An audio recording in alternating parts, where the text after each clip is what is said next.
Morning, everyone. It's Paul Kidd. Can you hear me? Yes, we can hear you. I can hear you. Great.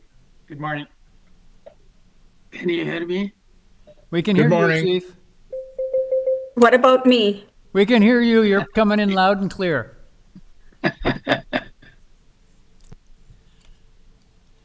Good morning, ladies and gentlemen. Due to COVID-19, Committee of Adjustment public hearings are being conducted virtually by electronic means through WebEx Webinar, an online digital platform and streamed on the Toronto City Planning YouTube channel. Participants who registered in advance will be able to make their presentations to the committee using WebEx Webinar, which is moderated by city staff. Anyone wishing to view the hearing can watch it on YouTube. Participants who have registered in advance will be connecting with their computer, tablet, smartphone, or telephone and have the option of participating via video or audio only. All participants are automatically muted on entry. When your item is called, each participant is unmuted by city staff, one person at a time. We ask that you mute your devices until you are called on to speak. Those participating by video appearance will be temporarily upgraded to panelist when your item is being held. During this time, your camera will be enabled. You will only be visible during your 5-minute allotted speaking time. At all other times, your video will be disabled and you are reinstated as an attendee. Committee of Adjustment staff will share presentations submitted in accordance with the written submission deadline. Members of the public and applicants are not allowed to use share screen or any other panelist controls during a video appearance. City staff will remove you from the panelist role if you fail to respect this instruction. For all those who are waiting online, please ensure that you have called in with the phone number that you were originally registered with. If you call in with a different number, you will not be able to speak on the item. To ensure audio clarity, I suggest that you do not use the speakerphone function on your telephones. We acknowledge that the land we are meeting on is the traditional territory of many nations, including the Mississaugas of the Credit, the Anishinaabe, the Chippewa, the Haudenosaunee, and the Wendat peoples, and is now home to many diverse First Nations, Inuit, and Métis peoples. We also acknowledge that Toronto is covered by Treaty 13 with the Mississaugas of the Credit. In accordance with Sections 45 and 53 of the Planning Act 1990 as amended, this meeting of the Committee of Adjustment of the City of Toronto is called to order. My name is Alan Smithies and I will chair today's meeting. Joining us on the panel today are Ron Hunt, Asif Khan, Paul Kidd, and Nadini Sankar Peralta. City staff are also present: Simon Lamb, Sam Mozignani, Alex Chu, and Irving Bridgerash, and Emily Greco. This is the final, and I'd like to say at this time that this is the final session of my second term with the Committee of Adjustment. I am honored to have had the opportunity to work with my fellow panel members, people who impress me with their sincerity, commitment, and personal and professional integrity. I would also like to take this opportunity to give my sincere thanks to Mr. Lamb, Mr. Antonacci, and their staff for the support that they provided to both myself and our panel members over the past 4 years. What the public observes during these meetings is but a small sample of the work that occurs behind the scenes in order for this often beleaguered staff, who again rose to the challenge during the COVID epidemic, to efficiently process the hundreds of applications filed annually in this district. In my view, these dedicated individuals do not receive the credit that they so richly deserve for efficiently providing a service that transforms and protects our community. Again, my heartfelt thanks to my fellow panel members, Mr. Lamb and his staff. I wish you all every success in the future and the best of this holiday season. Now let's get back to work. The Committee of Adjustment considers applications for variances from the provisions of the zoning bylaw that apply to property, permission to extend or alter lawful non-conforming uses, and consent to sever property to create new lots. Anyone attending today who wants to receive a copy of the decision of the committee on an application must submit a written request for a decision by email. Please ensure that you include your name, address, and email address because the Committee of Adjustment and the Toronto Local Appeal Body will be sending notifications and appeal updates by email. If you do not agree with the decision of the committee, you may be able to appeal the decision to the Toronto Local Appeal Body, TLAB, or in some limited circumstances to the Ontario Land Tribunal. However, the provincial government recently amended the Planning Act and generally removed rights of third parties to appeal Committee of Adjustment decisions. As of November 28, 2022, only the applicant, the Minister of Municipal Affairs and Housing, specified persons and public bodies, these terms are defined in the Planning Act, are permitted to appeal decisions to the Committee of Adjustment. Appeal instructions are set out at the bottom of the committee's decision. The hearing procedure is as follows. I will call each item in the order listed on the agenda. Where an application is uncontested, the agent or applicant will proceed with their presentation if desired. When the committee does not require a presentation, applicants are to advise the chair should they wish to speak on the item. The committee may ask questions and or take the matter into the committee for a decision. Each speaker, including the applicant or agent, is given a maximum of 5 minutes to address the committee. I will comment when you're reaching the 5-minute limit. When addressing the committee, please state clearly your name and address. Please remember to confine your remarks to the matters described in the application. The applicant or agent proceeds first and will make their presentation to the committee. Please note that the committee may not entertain revisions to proposals at the hearing today. To ensure that a revised application is accurate and that all those entitled to notice of the application are informed of the changes, the committee may decide to defer the application if it has been substantially revised. Then individuals either in support or opposed to the application are invited to speak. Committee members may ask questions of each speaker after they have finished their presentation. When all speakers are finished, the applicant or agent has an opportunity to rebut only those issues that were raised by the previous speakers. This marks the end of discussion on the item. The application is then taken into committee for a decision. Mr. Secretary Treasurer, we don't have any minutes to confirm. No, thank you. And no files to close? Thank you. Does the committee have any conflicts of interest they'd like to declare? None? Thank you. We have a request to deal with item 19 first due to a pressing time matter. That item number 19, we'll do that one first. That is 6 Cushendale Drive.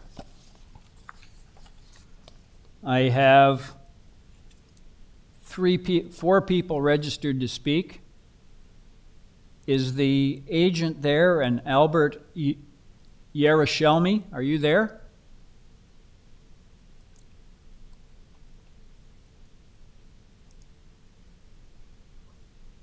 Mr. Yaroshelmy, are you there? Yes, can you hear me? Yes, I can hear you, sir. Can I get your full name and address? Albert Yerushalmi, 34 Pheasant Valley Court, Markham, Ontario, L3T2H1. Okay, thank you, sir.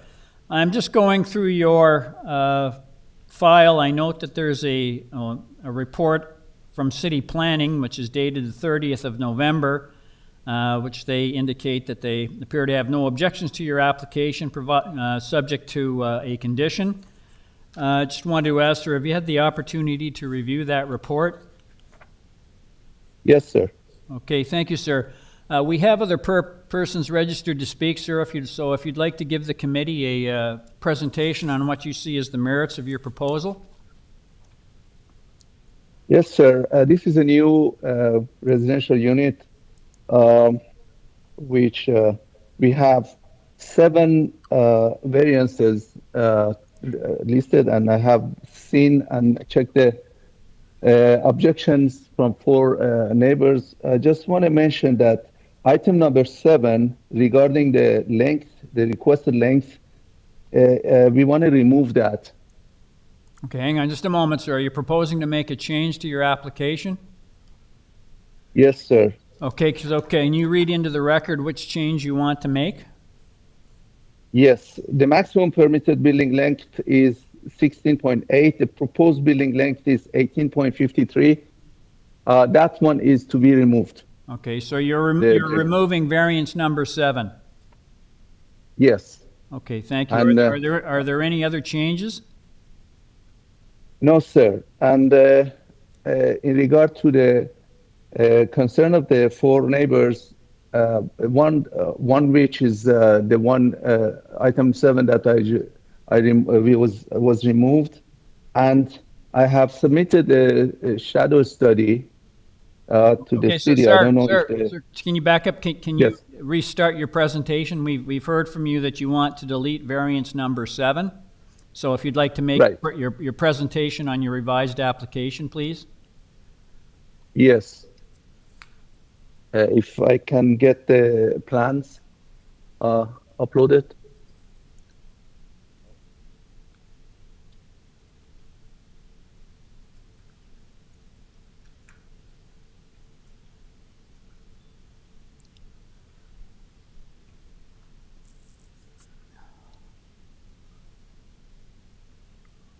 Yes. Or you can start, This is sir. a new. Yes, go ahead.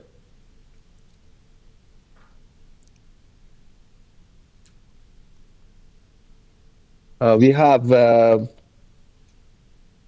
This is a new residential unit which is going to be built from scratch, and we have actually 6 items, variances, that the most concerning was number 7 that was removed. The other concern by the neighbors is the height of the wall. Now, if I can get the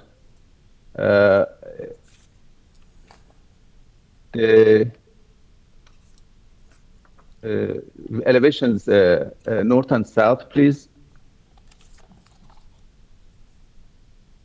Okay, so if you can see, the height of the wall is actually more or less according to the bylaw. The one thing that is causing the walls to be just a second, 8.22 and 7.85 is actually those windows that intrude into the roof. But the height of the wall is not that high. So that was the concern that I wanted to share with the people that sent the objection letters, and also the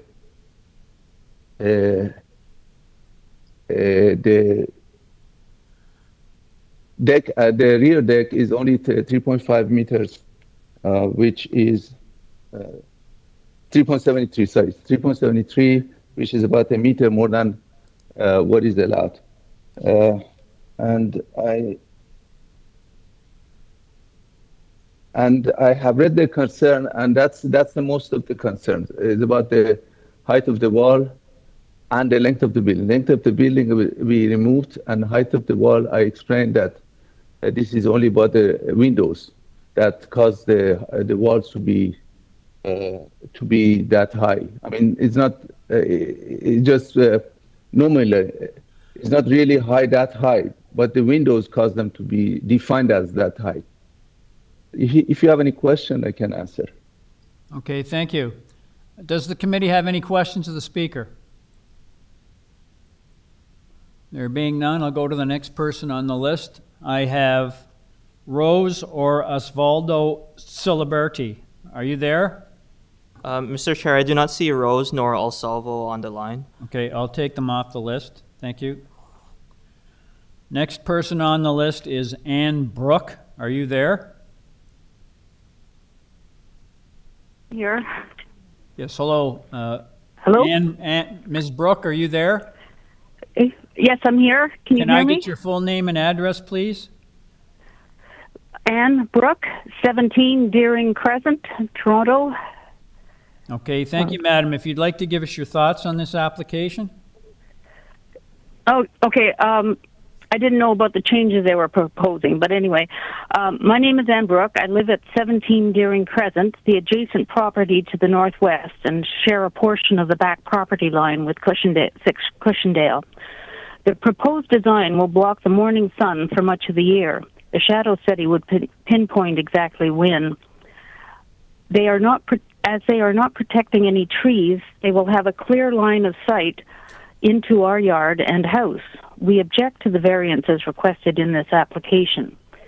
There are no unusual circumstances with this lot nor the location that would create a hardship that would justify a variance. You need a survey to see that the lot is not totally flat or perfectly rectangular. The sum of these variances would not be considered minor in ordinary English. Most of the requests are for increases in the 5 to 10% range, with the deck and front stairs being 50% and 75% respectively. Taken together, they multiply up to a big increase in the size and a big infringement on the neighbors. The increases in height and depth in particular would be robbing neighbors of privacy, sunlight, and green space, which are a key part of our neighborhood. Isn't this why we have zoning bylaws? Surely it is a responsibility of the building design to conform to the zoning bylaws and not for each site to choose their own. Many of the requested variances could be resolved by lowering the house deeper into the ground, reducing the ceiling heights to 9 or even 10 feet, rearranging the rooms so they fit more efficiently. They could keep the width of the existing house and reduce the proposed depth. The upper windows on the sides could be changed to skylights, which would greatly reduce the invasion of privacy.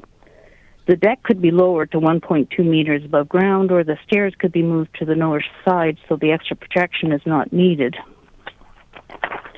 There are many alternatives available. The variances are not required. Aside from the specifics of the design here, there are two issues that need to be addressed. The survey shows overhead wires going from the street over the roof of the existing house to a pole at the back property line. It is likely our phone and cable services for the block, which run down the back property line. We need them protected, which probably involves the pole being moved. The second issue is where the sump pump discharges to. 3 out of 3, in our personal experience, have the outlet aimed directly at the neighbor's house, our families. Once it is built at the side, there is no easy way to pipe it to where it can soak into the ground. For this proposed design, one complication is the sheer size of the outdoor stairwell. It is a swimming pool-shaped structure that is larger than our master bedroom. The sump pump is draining this. It is not shown as having any protection from the weather. The situation is aggravated because this house is at the top of a gentle hill. If the sump pump discharges onto the backyard, and the ground is frozen or saturated, it will flow into our yard. The landscape part of the front yard is diagonally opposite corner, is not that big, and will have a sidewalk in a few years according to the latest transportation plan.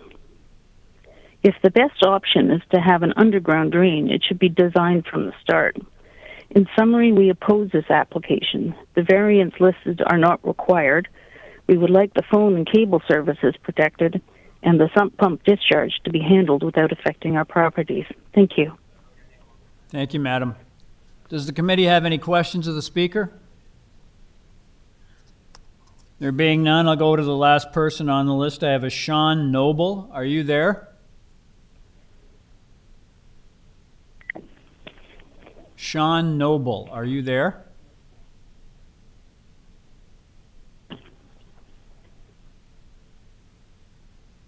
Sean Noble, are you there?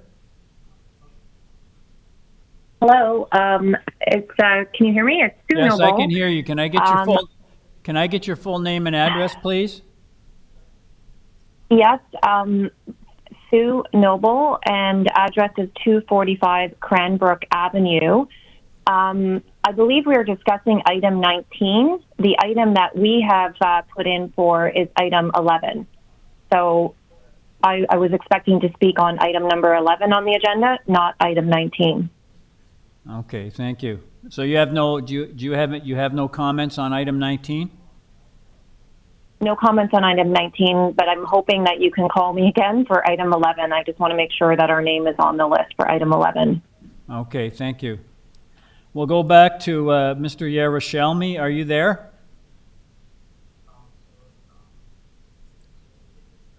Yes, I'm here. Yes, Mr. Yerushalmi, you heard the comments from Ms. Brooke.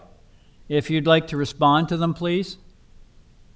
Yes, definitely. The subject of water is handled through grading plan, and I'm sure that every measures will be taken that no water leaves our property towards her property, and the cables will be protected, will be blanketed during the construction, and some pumps will be protected. The trees will be protected. Every measures will be taken not to harm the neighbors. And actually, if they have a concern regarding the shadows, I have submitted a shadow study that if they can be brought up, I submitted last night, and it shows that the mass of the building in no way creates any shadows on the neighboring, only on number 8, partially at the back, and there's no shadow from the building on the other buildings that have commented on that. Okay, thank you, sir. Does the committee have any questions of the speaker? There being none, could I get a motion on this application, please? Mr. Khan? Thank you, Mr. Chair. After listening to the opposition, I concur my remarks and motion with the staff. It has been modified that variance number 7 has been deleted, and I move this proposal be developed substantially in accordance with the site plan drawings and the north side elevation drawings submitted to the Committee of Adjustment, attachment 1 and 2 to this report. This application be approved. Thank you, Mr. Khan. Someone to second that motion? Ms. Sankar seconds. All those in favor? That motion carries unanimously. Sir, your application's been unanimously approved, subject to city planning conditions. Thank you very much. Thank you. I'll go back to our regular agenda. We're on item number 1, 595 Old Orchard Drive. And I have 2 people registered to speak. The agent is a James McWhirter. Are you there, sir?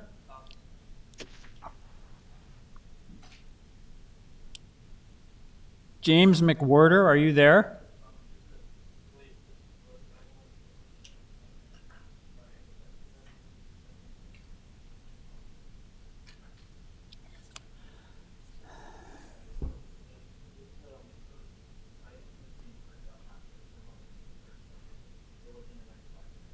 James McWhirter, are you there?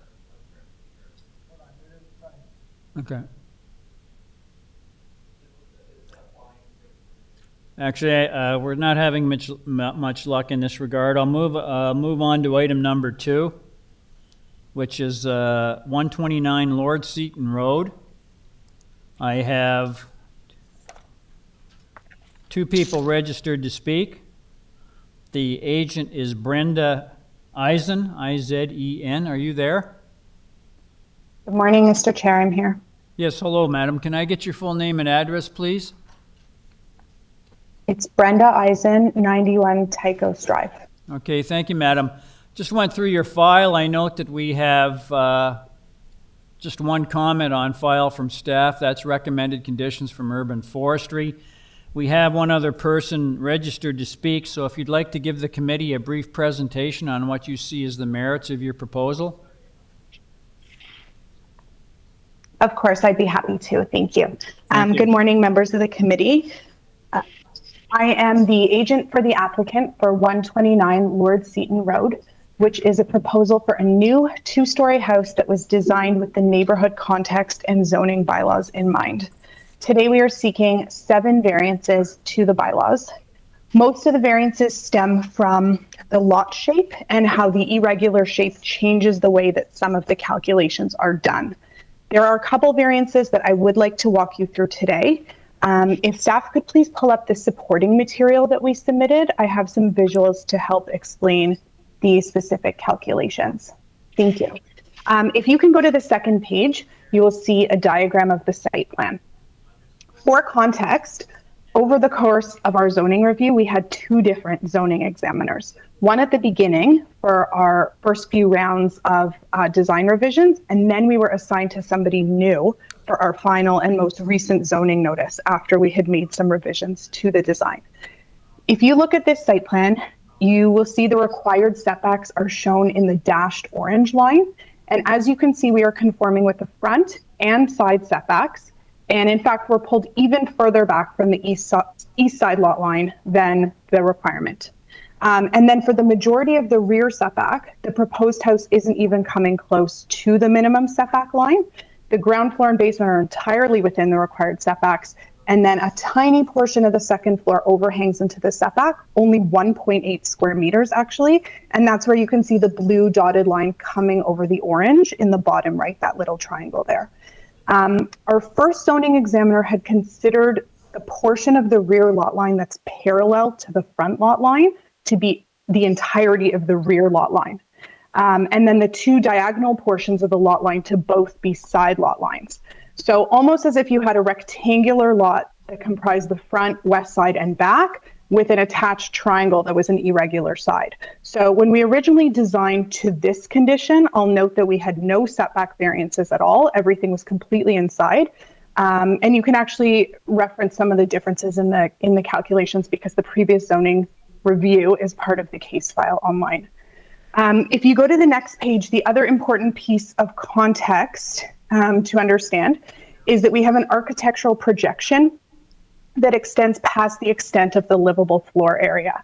So there's no living space inside of this projection. The intent is really to create a covered outdoor dining area, which you can see there on the right. And basically the entire area that's on the right of the main house in this rendering is just an architectural feature. There's no living space within that portion. So with those two pieces of context in mind, there's a couple variances I'd like to review with you. Next page, please. Variance number 3 is for the building length. The maximum allowable building length is 17 meters, and we're seeking a variance of 20.15 meters. However, this is one of the technical variances that's triggered both by the shape of the lot and also the inclusion of the architectural feature. If this length was calculated parallel to the lot line, which is how we originally calculated it with our first zoning examiner, our building length would only be 16.48 meters, even including the architectural projection, and we would be conforming with the bylaw completely. Because of the shape, we essentially have to take a corner to corner length, which doesn't represent the house accurately, and that's what's triggering the variance here. And you can see there's a number of different lengths we're showing with and without the angle and with and without the architectural projection.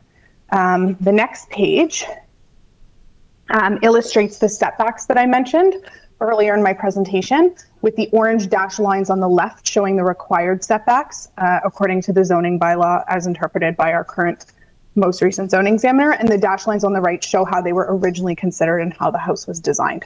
So we only have the one setback variance, which is variance number 4 for the rear setback. And this is being calculated to the architectural feature wall from the diagonal portion of the lot only. It's a very small projection and it doesn't affect any of the surrounding neighbors. On the next page, which is the last page, we're trying to show some of the context of this proposed house in the neighborhood compared to some of the other new houses. So even though this is a contemporary design, I feel that it's more in keeping with the intended plan in the original context of the neighborhood, significantly lower than some of the newer homes. And I'll also add that our height was taken to the top of our parapet wall, which is a different read of the bylaws than what we are used to, but the roof proper is actually even lower than 8.1 meters. I'd also like to add that the homeowners summarize, please? Yes, I'm summarizing. The homeowners approached all of the immediate neighbors, the 2 touching the rear lot line, the 2 on the immediate sides, and we have a letter of support from the only neighbor that's materially affected, which is the neighbor touching the diagonal portion of the rear lot line. In addition, planning is on side. Thank you. Got it. Thank you. Does the committee have any questions of the speaker? Mr. Khan? Thank you, sir. Ms. Eisen, thank you for explaining the question that I had about variance number 3 and number 4. 3, you have explained. Thank you very much. But number 4, would you be good enough to tell me why the rear yard's setback is 3.86? It's so less. You have explained, but I don't think it is minor. Thank you for your question, Mr. Khan. Yes, so this small portion of that rear setback is taken to the very corner of an architectural projection, the distance from a diagonal portion of the lot line. So it's sort of a very unique condition. Most of the house is set back significantly from the rear lot, especially from the parallel portion, and all of the living space is also extremely set back. It's just this feature, and it's just the point of that one corner as it comes close to that diagonal lot line. Thank you. Okay, thank you, madam. Does the committee have any further questions of the speaker? There being none, I'll go to the next person on the list. I have a Jesse Jind, J-I-N-D. Are you there?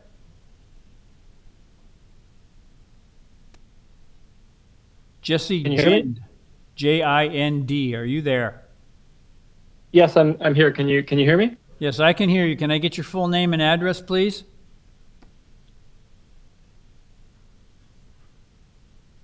Mr. Jin, can I get your full name and address, please?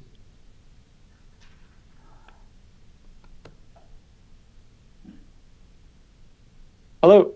Yes, thank you. I was muted. My name's Jesse Jind, 179 Fenn Avenue. Okay, thank you, sir. If you'd like to give us your thoughts on this application.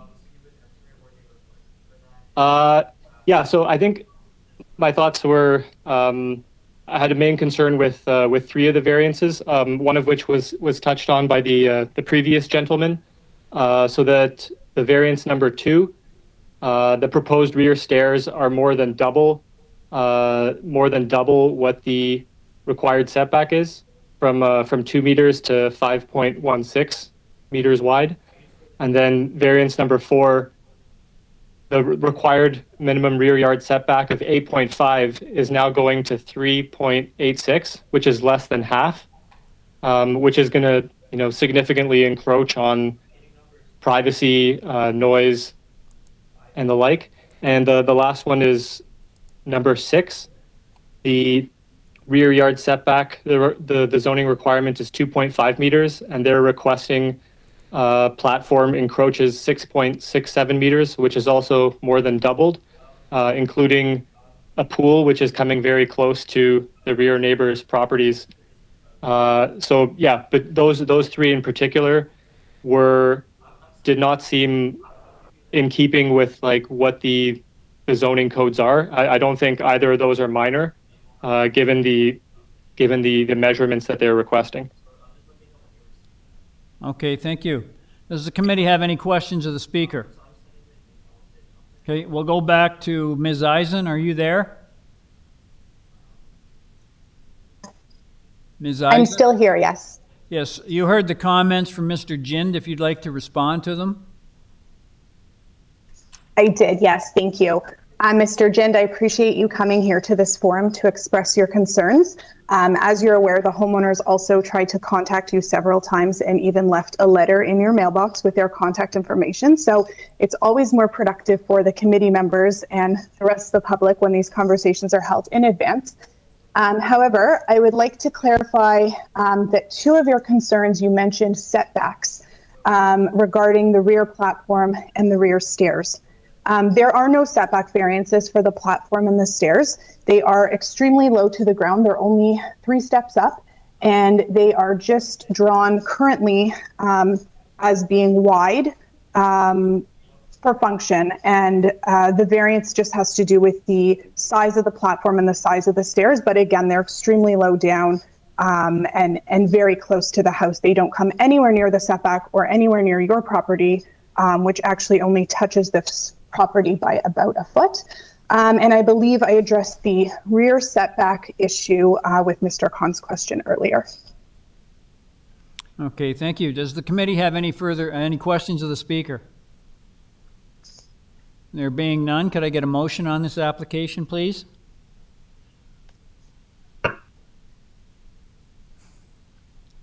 Mr. Kidd.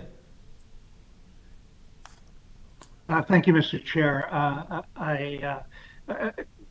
I feel that some of these requested variances appear to be very large.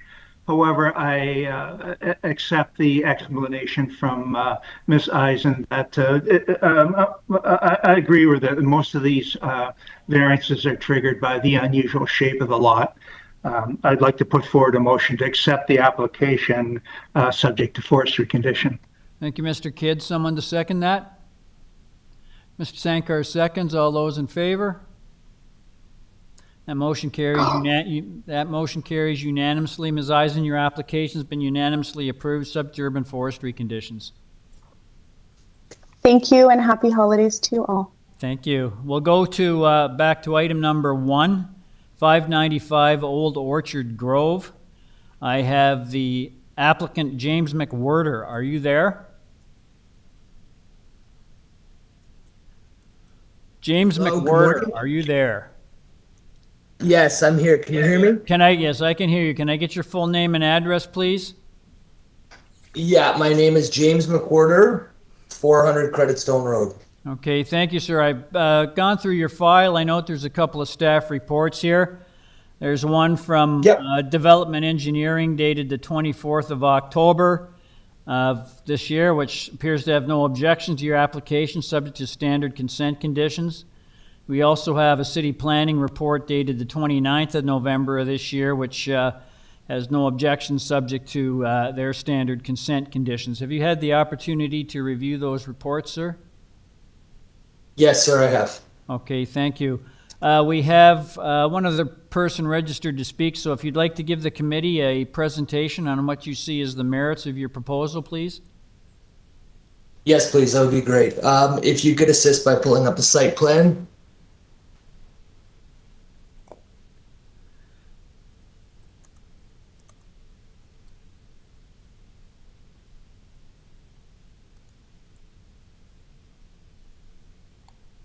Thank you.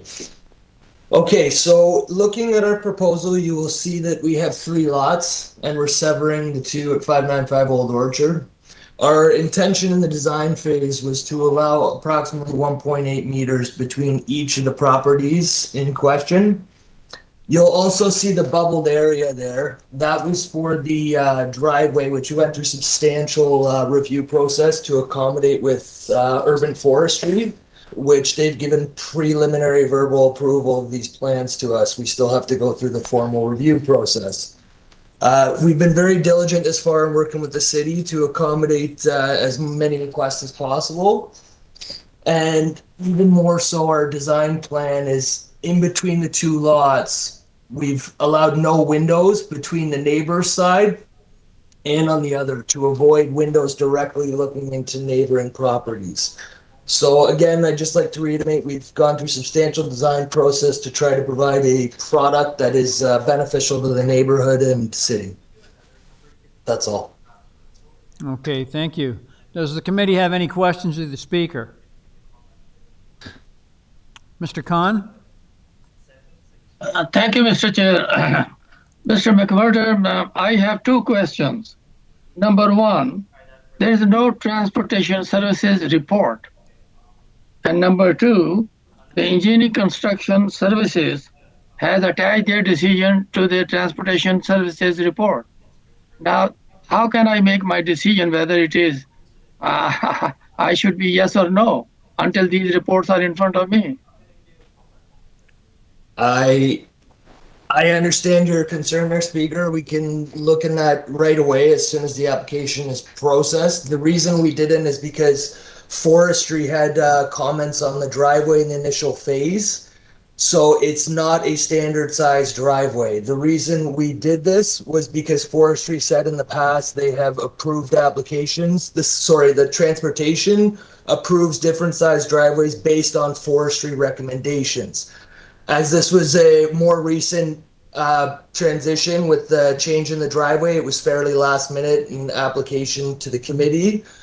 It has not been fully addressed yet on that side, but we would be happy to have it as a comment that approval is based on transportation sign-off. Okay, thank you. Does the committee have any further questions of the speaker?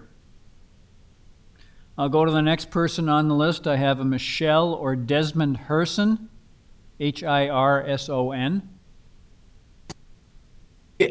Can you hear me? Yes, I can hear Hello? you. Can I get your full name and address, please? So my name is Desmond Hirson, 597A, Old Orchard Grove, M5M2H3. Okay, thank you. If you'd like to give us your thoughts on this application. We are the neighbors. We are actually just next to the neighbor. Could we please bring up that site map? Perhaps that would help.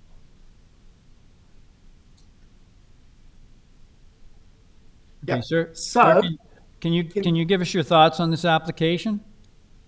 Yeah, our thoughts is that we do have an issue with the distance of the house or the proposed plan to our border. So our issue is it's just too close to our house because that's the side of the house, our house, and the proposed plan that has got windows. And what we're wanting is that the distance between the border and the new house be increased from 60 centimeters to 120 centimeters. That would reduce the distance between the two new houses, but increase the distance between our existing house and what's 595B. So our objection is that it's too close to our property line, and we just want that to be moved over in a easterly direction to give us more space between them for a number of reasons, just to reduce the light that gets cut. We understand that their dwellings are side by side, but we want to reduce the light and also make the walkway between the houses more consistent with other properties in the area as well. So as you show here, the new property actually extends over the existing structure, which is going to be torn down. So this is a tear down, and I'd like it not to be that close to the border to go over the existing structure. Okay, thank you, sir. Does the committee have any questions of the speaker? And being none, I'll go back to the agent, Mr. McWhirter. Are you there? Mr. McWhirter, are you there? Yes, I am. Can you hear me? Sir, you heard the comments from Mr. Hirson. If you'd like to respond to them, please. I'd just like to reiterate with the setbacks that we've made it so it's equal between all properties and allows adequate access for each lot. And in addition, on their side, we've eliminated any windows, so there's no visual disruptions. Okay, thank you. That's all. Does the committee have any questions of the speaker? There being none, could I get a motion on this application, please? Ms. Sankar? Mr. Chair, I've listened to what the agent has had to say, and I believe that this does meet the 4 tests in my view. So I'll put forward a motion to approve this application, and I'll make it subject to the standard conditions of the staff report, as well as engineering report that's listed on file. Any recommendations there, and then I'll also make it subject to transportation approval as well, if that satisfies Mr. Khan's concerns. So that's my motion. Okay, thank you. I have a motion to approve from Ms. Sankar, subject to development engineering, city planning, and transportation services conditions. Someone to second that motion? Mr. Kidd seconds. All those in favor? Opposed? Okay, we have a tie vote. All support Ms. Sankar's motion. That motion carries. Sir, your application's been approved, subject to development engineering, city planning, and transportation services conditions. Thank you so much. Happy holidays. Thank you. We're now on item number 3, 4 Bayford Avenue. I have 2 people registered to speak. The first one is the agent, Ida Evangelista. Miss Evangelista, are you there? Good morning, Mr. Chair, members. Yes, I can hear you. Thank you, madam. Can I get your full name and address, please? Sorry, I thought I had muted myself. Ida Evangelista, 53 Bentworth Avenue, Toronto, M6A, 1 Peter 5. Okay, thank you, madam. Just going through your file, I note that there's a couple of staff reports here. There's one from Transportation Services dated the 30th of November, which had no objections to the parking stall width. There's also a report from City Planning dated the 30th of November, and they're recommending your application be deferred. And I just wanted to know, madam, I guess they had some, they think I believe that they think there's some variances that have been missed. And they wanted further time to look at the application. I just wanted to ask, madam, did you want to defer the application or would you like to proceed today? Mr. Chair, in light of conversations with planning, and I've spoken to the owners, so we would like an opportunity to defer and have further conversations with planning and see how we can best address their concerns. Okay, thank you, madam. Just ask the committee, does the committee have any questions of the speaker? There being none, I have one other person registered to speak, so I need to get their thoughts on this. I have a Sky Forrest. Are you there? Hi, Sky. Mr. Forrest, are you there? Yes, I'm here. Yes. Can I get your full name and address, please? BAYFORD, Toronto, Ontario, M3K1W8. Okay. I missed that. Hang on just a moment. Sorry, just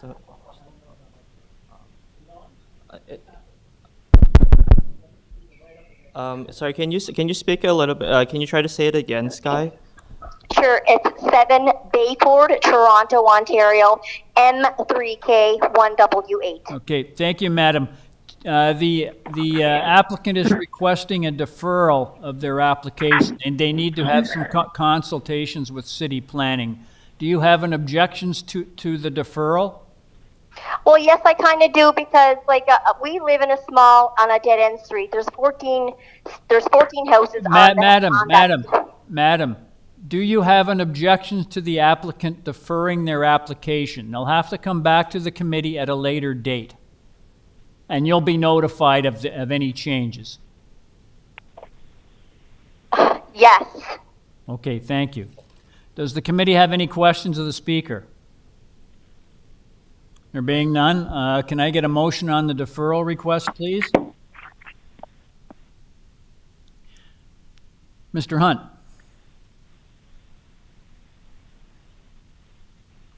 Thank you. Thank you, Mr. Chair.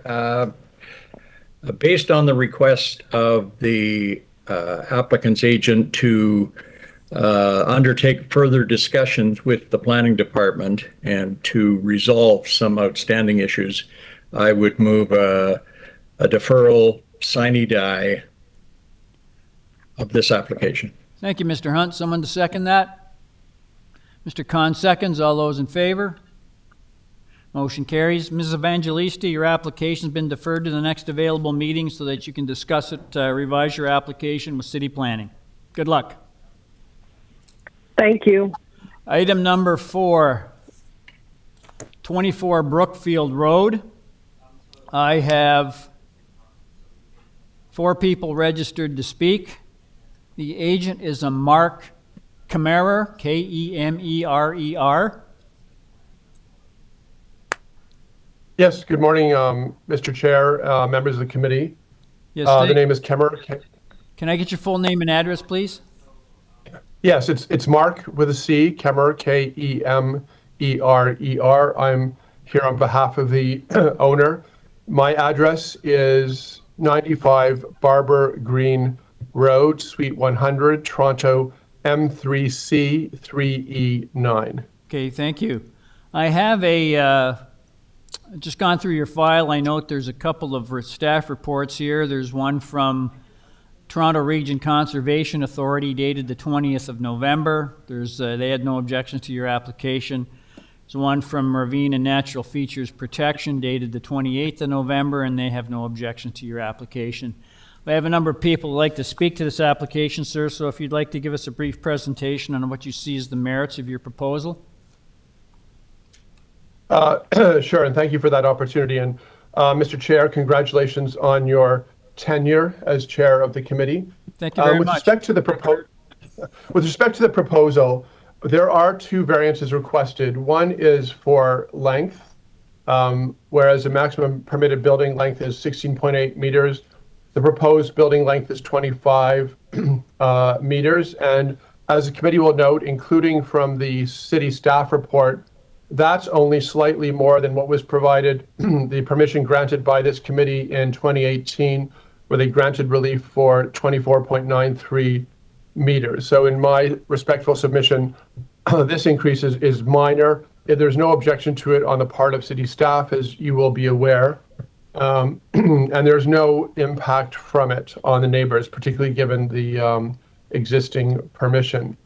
Now, the second request for relief is for building height, whereas the maximum permitted building height is 8 meters, and whereas the committee granted permission for 8.8 meters in 2018, my client is seeking a proposed building height of 11 meters. And if you review the plans, or if you reviewed the file, you will note that the reason for that request, the height of the building in terms of the habitable space equals 8.8 meters. The increase is simply due to access to the green roof. And you'll note that the green roof provided here is in accordance with provincial and local policies which support the provision of a green roof, in order to reduce energy requirements, in order to contribute to a decrease in climate change. Those laudable objectives are met here with the green roof. And if you look at, for example, the front elevation, or you'll note that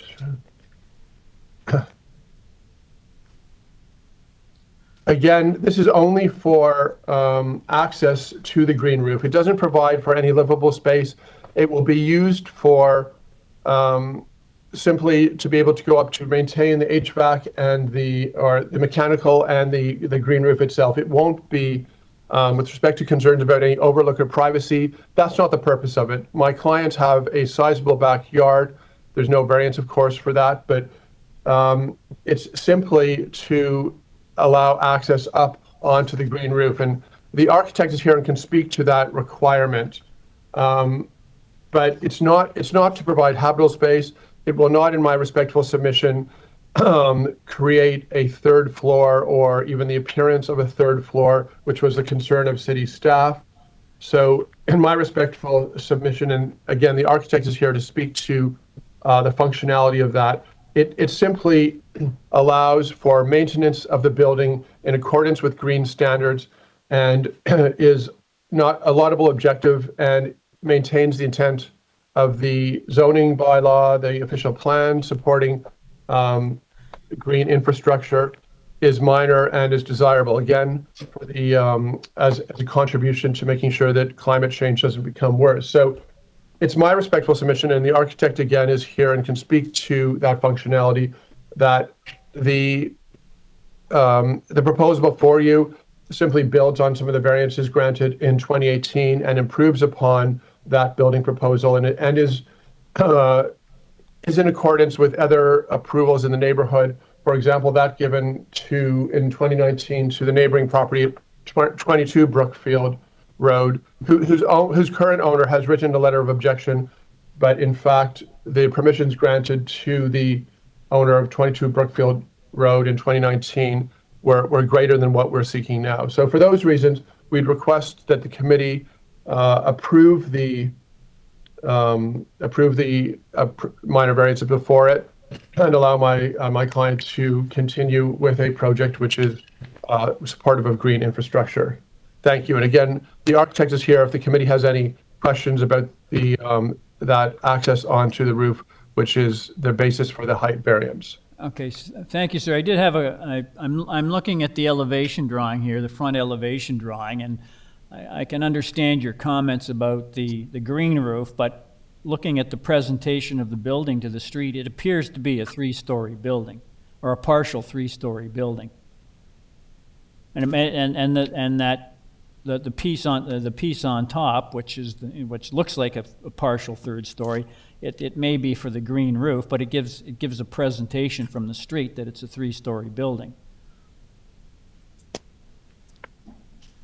Maybe I could ask the architect speak to that. Of course, it's set back. You'll see from the other elevations. So I'm not sure that it will in fact be obvious from the street, even as a partial 3-story structure, but it was designed to be sympathetic in that sense. I've unmuted Loman, the architect. Hello, can you hear me? Hello? Hello, can you hear me? Yes, I can hear you. Can I get your full name and address? My name is Lakman Azar, and I'm the project architect, and my address is 1491 Young Street, and my full detailed information is available on file as the applicant.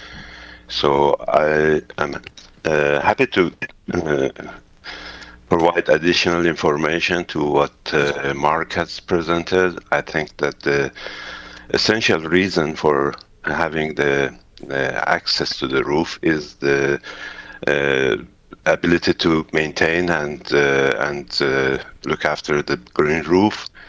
And as Mark pointed out, green roof is currently promoted by the City of Toronto policies and their incentive programs to support and promote green roof.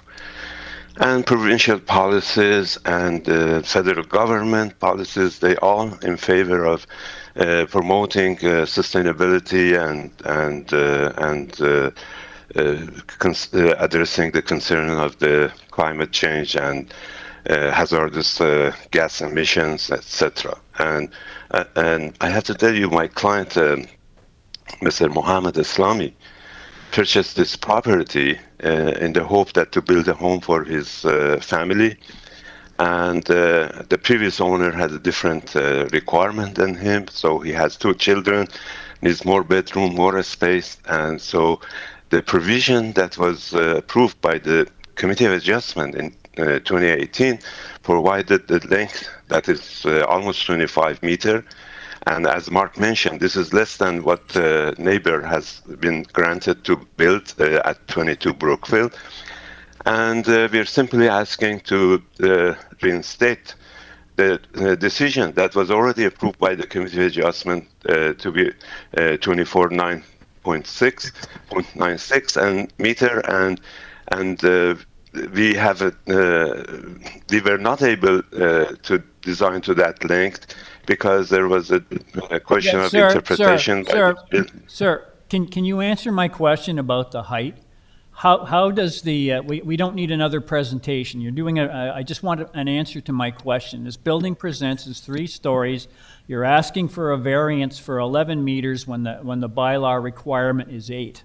How does that particular height fit in with this neighborhood? Is it consistent with other heights with other building heights in the neighborhood, or is it an anomaly? And Logman, if I can just ask to supplement that, you could also speak to the visual impact and what it will look from the street, please. Okay, well, you know, the height is people and staff refer to it as extra floor. Extra floor when is a habitable. This extension is not a habitable space. It just provides this access and to come up to the roof level and walk into the area where the green roof is. And so is in proportion is less than 20% of the floor plate of the house. And if you look at one of the diagrams that we submitted, the 3D massing diagram shows the top view, clearly shows that this portion that extends beyond the 8.8 limit is not intended for habitation and is primarily a functional access to the roof for maintenance. And I have to mention that there are rooftop units also for mechanical reasons, and they need also access for maintenance. And this house is 8.8 meter high, and we cannot expect in the 21st century the crew, the staff, the maintenance crew to. Sir, thank you. You've answered my question. Does the committee have any further questions of the speaker? There being none, I'll go to the next person on the list. I have an Igor Feoktistov, Feoktistov. Are you there?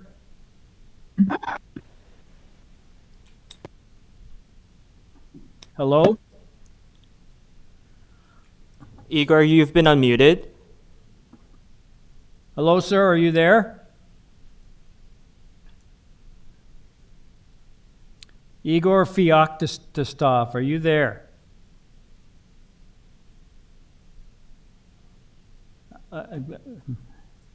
Mr. Chu, I'm going to go to the next person on the list. Ahmad Bidari, Bidari. Ahmad Bidari, are you there? Yes, sir. I'm here. Yes. Can I get your full name and address, please? Yes, sir. My full name is Ahmad Bidari, and my address is number 26 Brookfield Road. Okay, thank you. If you'd like to give us your thoughts on this application. Sure. So, my wife and I we 2 kids. We just reside in 26 Brookfield since 2019. We are immediate neighboring property from the east side to 24. And we have been dealing with this construction since last 3 years once we just moved in. We oppose both requested variances for these reasons. First, with regard to building lengths, the granted relief for 24.93 meter that was approved, it was only, and that is what we learned recently, that it was only for a concrete privacy wall perpendicular to the back wall of the structure, not along the entire building width as suggested in 2018 approval. And the 8.2 meter increase is completely giving access to 24 Brookfield to directly look into my bedrooms on first and second floors, not only from the side, but also directly in depth to the end of the bedrooms, either from the proposed balcony or from the roof. And I attached a picture to my letter of objection. They show an overlook of our property from the existing 24 Brookfield balcony. The already built structure is completely adjacent to our pool. 24 Brookfield has a direct view into the pool with more than 45-degree viewing angle from top. They can watch the entire pool, not only from the side, but also directly from top, and they have the full view of the entire pool floor. This area is a reverse ravine area, and only a small portion of the backyard is flat and usable. It is blocked by the hill on the north side, and any increase in the length of the neighboring property will greatly affect the backyard usage as a private area and the amount of the sunlight given to the house. And in regard to the green roof and the height increase from 8 to 11, with access, it is simply a third floor open at all sides. It will violate our privacy extra to what was mentioned above and to the ultimate degree. And this is a ravine area, and the property and the 24 Brookfield has tens of trees in the backyard. It's hard to believe that the added green area on top is doing green, considering tons of steel used in the property to hold the weight of the proposed roof. Maintenance of green roof is typically access external to the house, not from the inside. There is no meaning to privacy wall that was approved on 2018 when they also have a balcony and green roof with access. It's good to know that the previous owner for my house sold the house in 2019, just before the construction began in 24 Brookfield. I learned recently that they were so upset about the 2018 approved plan that they decided to relocate after living 20 years in this property. This is important to understand how much effect that decision had on their life emotionally and financially. Now 24 Brookfield is asking even more. Since this is violating our privacy and not a minor variance, I oppose the application and respectfully ask the committee to deny it. And thank you. Thank you. Does the committee have any questions of the speaker? There being none, I'll go back to Mr. Feoktistov. Are you there? Igor Feoktistov, are you there?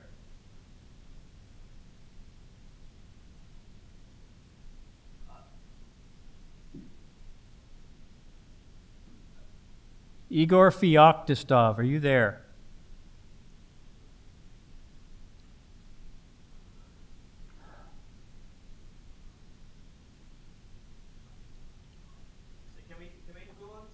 I'll go to the next person on the list. I have Guela Solo, S-O-L-O-W. Are you there? Are you speaking to me? Yes. Chair, it's Gila. Yes. Can I get your full name and address, please? Yep, it's Gila Solo. I live across the road from the applicant at 21 Brookfield Road. Okay. Thank you, madam. If you'd like to give us your thoughts on this application. Thank you so much, Chair and committee members. It's unfortunate that the next door neighbor on the west side, Igor, has not been able to speak because I know he's prepared a lengthy presentation, and I hope that you have received his letter and might have had a chance to look at it.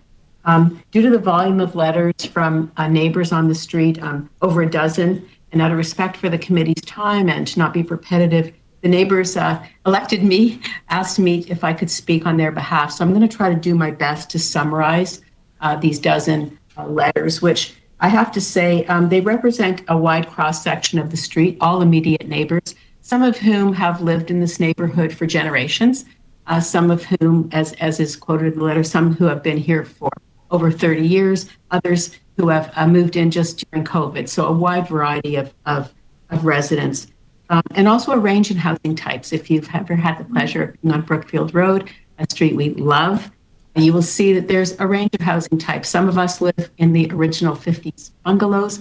A couple of us actually live in 19th century farmhouses. Others have replaced those bungalows with traditional stone and wood houses, and some even very modern glass and steel houses. So a vibrant street that has evolved over time. You've heard from this broad cross-section of neighbors who have not been consulted. The applicant did not reach out to any neighbors to engage in conversation about this proposed development. You've heard basically that the strong objections boil down to four basic items. It's not only the magnitude of the variances, it's also the impact on the character of the neighborhood. The proposed building length of 25 meters exceeds the bylaw by 8.2 meters or 49%. Not only is the dimension not minor, it's also not desirable given the impact on access to sunlight, views, and privacy of the adjoining neighbors. The previous Committee of Adjustment decision, which granted the 24.93 building length, was for a garden wall in its majority, and the remainder of the length was for a one-story building. This proposal is a full two-story building for the entire 8.2 meters. That is significantly different, and it will impact the privacy and access to sunlight of the adjoining neighbors, which I'm sure Igor and Ed have spoken to or will speak to. The second is on height. The proposed building height of 11 meters exceeds the bylaw by 3 meters or 37%. Again, it's not the magnitude of the dimension, which is not minor. It's incongruous with the scale and character of the adjoining properties and would figure prominently on the entire streetscape due to its frontage on Brookfield Park. Chair, your question about the third story, it is in fact a third story, and it would be very visible from the street because of the frontage on Brookfield Park, a neighborhood park which the residents know and love and use on a daily basis. The post extension of the main circulation stair deems the roof accessible to building occupants, plain and simple. It's a main circulation stair. Anyone in the family will climb up that stair and go onto that roof. renders this occupiable third floor, it triggers privacy concerns and also life safety concerns, and would for sure require a railing, a non-climbable railing, again increasing the building height. The third issue, which others have mentioned in their letters, this Committee of Adjustment hearing and approval in 2018 was specifically tied to specific approvals and a specific design. The design is significantly different from that one, and the neighbors feel that I'll just read from one of the neighbors. We are strongly opposed to the bylaw variances at 24 Brookfield. We also note that the plan attached is substantially different from the site plan that was previously approved.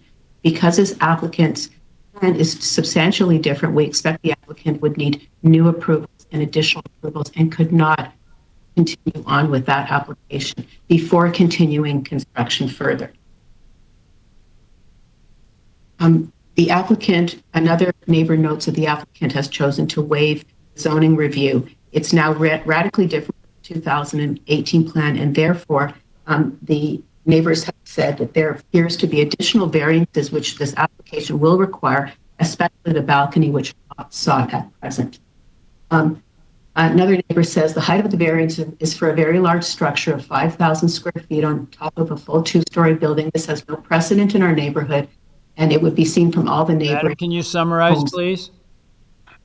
This incorrectly describes an addition to enclosure. We have 3 green roofs at our house, the neighbor says, and neither myself or the company that maintains these roofs would ever contemplate accessing a green roof from inside the house. Thank you, Madam. Thank you. Does the committee have any questions of the speaker? There being none, I'll go back to Igor Feoktistov. Are you there? Good morning, Mr. Chairman and members of the committee. Do you hear me? Yes, I can hear you. Can I get your full name and address, please? My name is Igor Feoktistov. I live at 22 Brookfield Road. Okay, thank you, sir. If you'd like to give us your thoughts on this application, and I emphasize, please don't repeat material we've already heard. Yes, okay, sure. I'm residing at 22 Brookfield Road with my wife and 3 children since 2018. I moved to Hawks Hollow from Lytton Park because this neighborhood is really unique, and the major factor which influenced my decision to buy the property was unusual for Toronto privacy of the lot and unbelievable quiet of the area. New application creates a huge impact on both. So in 2018, the Committee of Adjustment approved application for a number of variances for the 24 Brookfield Road original owners to construct a modern style house with a huge 33 square meters balcony at the back. The 2-story portion of the house was approved to be just 16.8 meters long. But the new proposal, which was submitted with the zoning waiver, is not in compliance with the prior decision of the Committee of Adjustment for this property, which was subject to the condition that the property being developed substantially in accordance with the front elevation and site plan, which was part of the decision. So the height and length of the proposed house is to be substantially increased, and the impact on the structure of number 22 and 26 Brookfield privacy is incredible. It basically ruins it. For the proposed house, the total 2-story length beside my property reaches 25 meters, which is 8.2 meters longer than previously approved. According to the original approval in 2018, the length of 24.93 meters was granted only for a stone privacy wall at the back of the house. So the proposed length now pushes the huge balcony further to the back, exposing the whole private backyard life of our adjacent properties to the view from the balcony. I have to mention that in 2019, when I was applying to the Committee of Adjustment to build a new house, I have met the privacy and insulation concerns of original 24 Brookfield owner, and I reduced the second story of my building, of my house, and I kept my balcony to a modest area of 4.08 square meters versus 33 square meters of the adjacent property. So, in addition, unlimited access to the so-called green roof of the proposed house makes the privacy impact even more. It potentially can be used as an entertainment area with full overlook of the adjacent properties of number 20, 22, and 26, as can be seen from the pictures I provided in my presentation.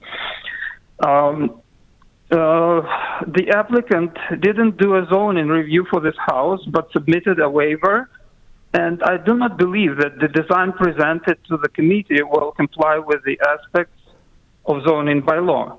First, throughout Hawks Hollow, the third stories are not allowed by zoning by law. The proposal incorporates a third story.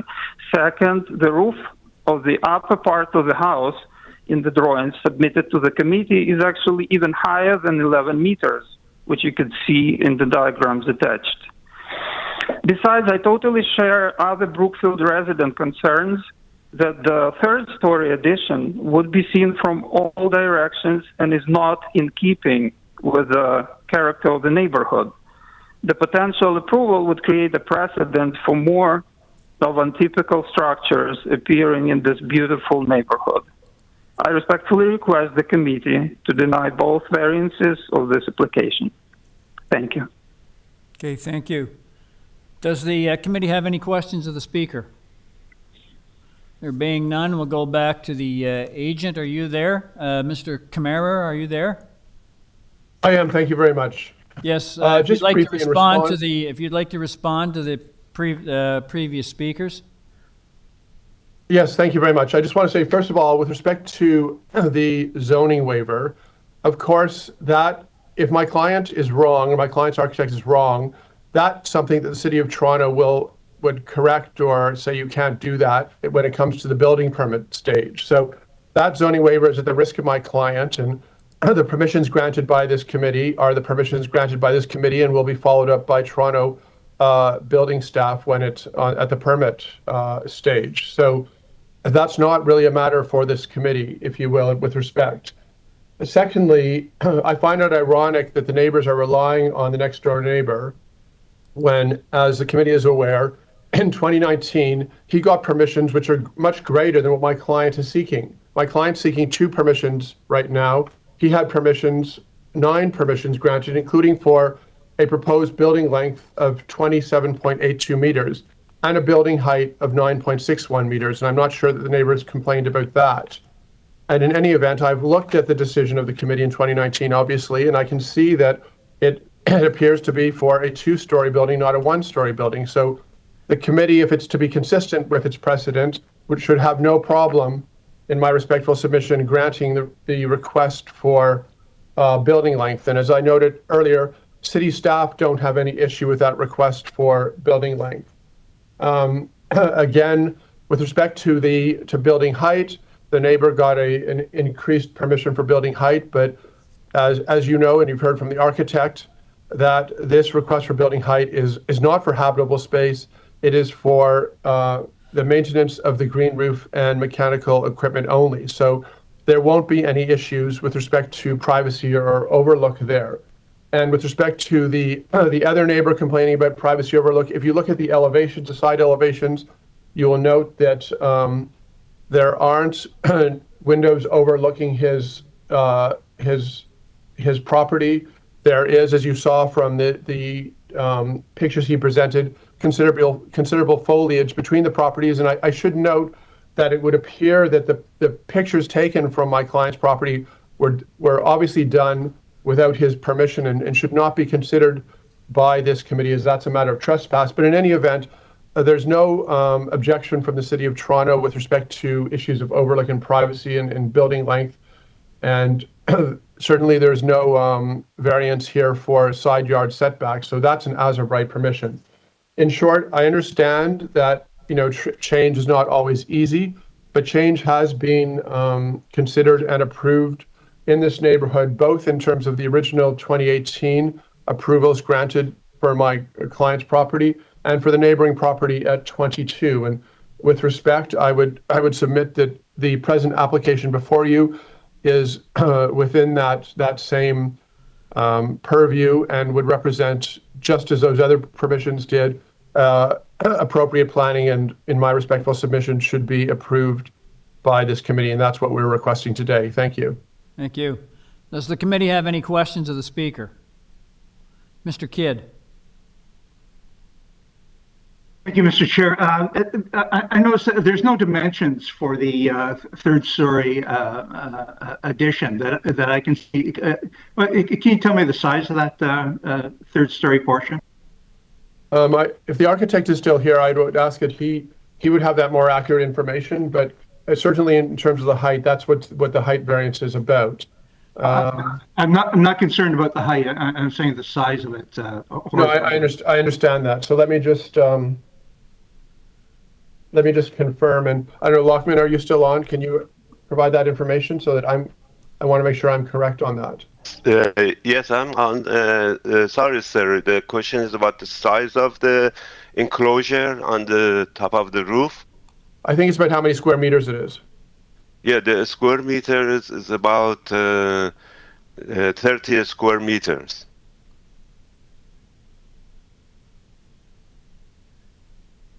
And as you can see in the plan, if it can be put on the screen, the plan shows clearly the area that is access through the stairs is basically a narrow hallway, as wide as the stairway to lead to the two doors that the enclosure provides access to the roof, and the rest of the area is all open to the floor below, and this is used to install a skylight here that can bring daylight in, because as you see, we have no windows, really very few windows on the side walls, and then this is the way to bring daylight into the building.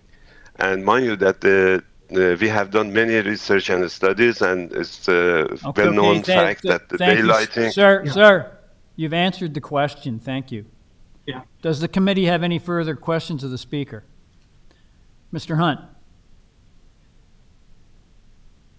Thank you, Mr. Chair. Based on the illustrations that were shown by some of the speakers, it would appear that this home has already been, construction has been begun. Do you have a building permit for the work that's been done to this time? Yes, sir, we do. And the building permit has been issued under the application made by the previous owner, and then the new owner made the new application for the revision that he desired, and then that is what current construction is following, the permit that we have, the building permit. Okay, thank you. Does the committee have any further questions of the speaker? There being none, could I get a motion on this application, please?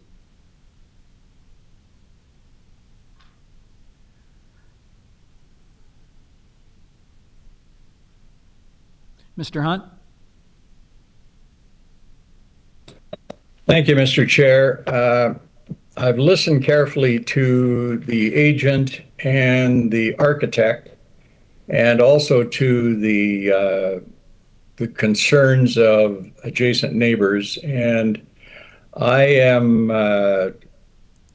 sufficiently convinced that I'm going to move a motion to refuse this application. Mr. Hunt, is that a motion to refuse? Yes. Okay, Ms. Sankar seconds that. All those in favor? That motion carries unanimously, sir. Your application's been unanimously refused. Thank you very much. We're now on item number 5, 41 Glentworth Road. I have 2 people registered to speak. The agent is a Maggie Ou, or OU. Are you there?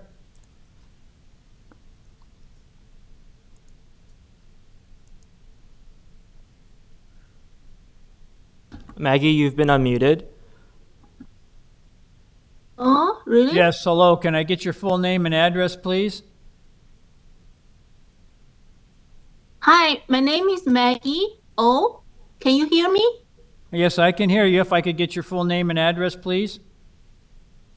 My name is Maggie O. The address 83 Borough Drive. Okay, thank you, madam. I was going through your file. I note that there's a few reports on file here. We have a recommended condition from Ravine and Natural Features Protection in their report of the 28th of November. We have a Toronto Region Conservation Authority report dated the 21st of November that has no objections. And there's a report from City Planning dated the 30th of November, which has no objections, provided that you developed a proposal in accordance with the approved plans. I just wanted to ask, madam, if you've had the opportunity to review those reports? Yes, sir. Okay, madam, we have one other person registered to speak, so if you'd like to give us a brief presentation on what you see as the merits of your proposal. Okay. We have three variants. First of all is about the setback. Another one is for the real setback. And the third one is about the height of the deck. Only thing my client concern is the original deck is too small for the family, so they extend to the 4.27 meter. So that's the purpose. We are in a committee adjustment. Okay. And yeah. No, go ahead. No, I'm sorry. I'm sorry to interrupt. If you'd like to keep going, thank you. Okay. The setback from 1.8 to the 1.4. That's because the property situation, the property line is have angle, and the height, because the first floor the deck is come from the first floor. That's the reason a little bit high than the 1.2 meter. But the neighbor's land, the property is higher than ours. So I think it's okay and won't have a privacy problem. And that's all. If you have question, just... Okay. Thank you, madam. Does the committee have any questions of the speaker? And being none, I'll go to the next person on the list. I have Mehdi Nourei, N-O-U-R-A-E-I. Are you there?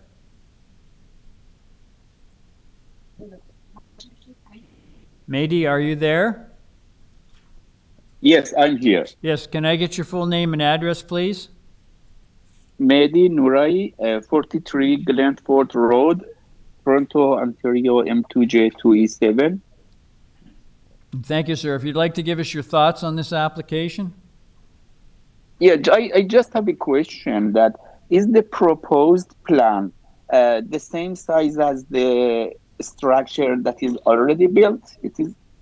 We can, if that's your question, we can refer it back to the agent. Okay. Do you have anything else you'd like to say? No, this is just, I want to say that if the proposed plan is the same size as the built structure, I have no objection, as I have already agreed with my neighbor. So this is my point. I want to make sure about that. Okay, thank you. Ms. O, are you there? I'm sorry, does the committee have any questions of the speaker? We'll go back to Ms. O. Ms. O, are you there? Yes. Yeah, you heard the comments from the previous speaker. If you'd like to reply. Yes. The deck already built and the plan showed as they build. Okay, thank you. Does the committee have any further questions of the speaker? There being none, could I get a motion on this application, please? Ms. Sankar? Yes, through you, Mr. Chair. I've listened to what the agent has had to say, the applicant. I'm inclined to understand that there's no forestry, RF, ravine and natural features protection or TRCA reports that have objections. They're clear, and I accept the explanations provided by the agent. So I'll put forward a motion to approve this application as is. Okay, thank you. Mr. Hunt seconds. All those in favor? Excuse me, Mr. Chair, was there not a planning staff addition on that? Yes, oh, I'm sorry. I forgot. I was supposed to add that. Yes, and it will be subject to the staff report, of November 30th, where the proposal be developed substantially in accordance with the site plan drawing. And there's also a Thank you, condition from ravine and natural features protection. It's a permit condition to injured trees. Okay, I'll make it subject to that as well. Okay, thank you, Ms. Sankar. So if I get someone to second that motion? Mr. Hunt seconds. All those in favor? That motion carries unanimously. Madam, your application's been unanimously approved, subject to city planning and ravine and natural features protection conditions. Thank you very much. Thank you. Happy holiday. Thank you. Ladies and gentlemen, we'll take a 10-minute break.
Are we ready to go, Alex?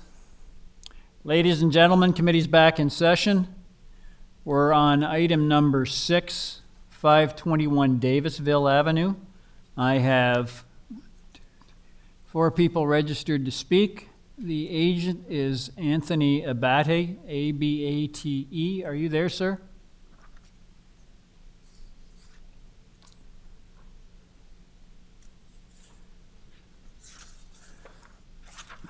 Anthony, you've been unmuted. I'm here. Sorry. You Yes, had hello. cut out. Thank you. Hello, sir. Can you hear me?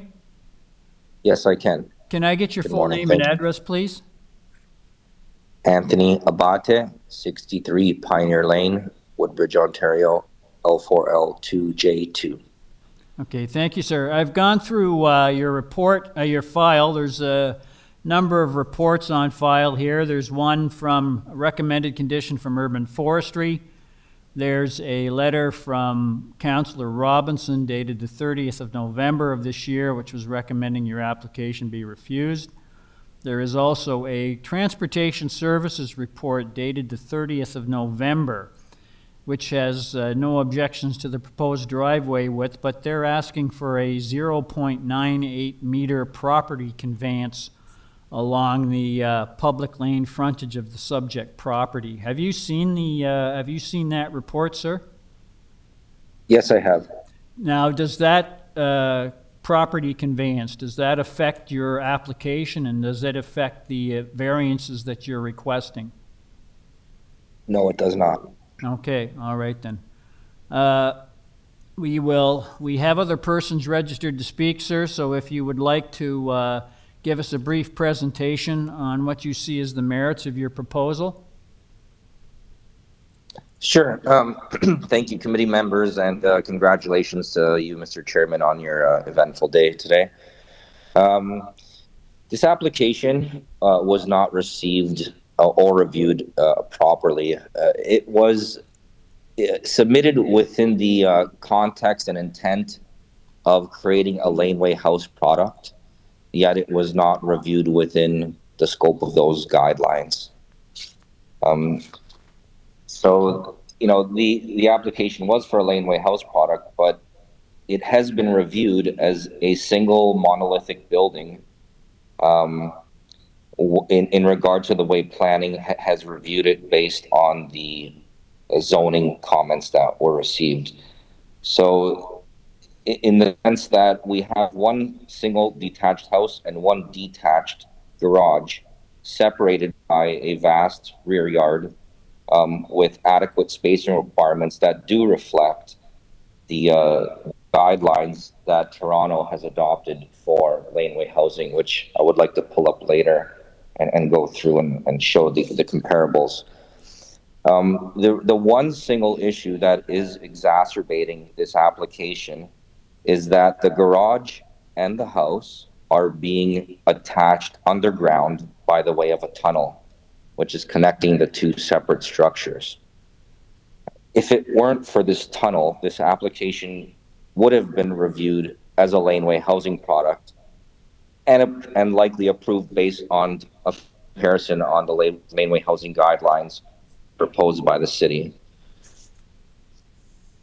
So if this underground tunnel was not present on this application, which we have done for security purposes for the client, it would have been reviewed much differently, and the variance would have been received much better.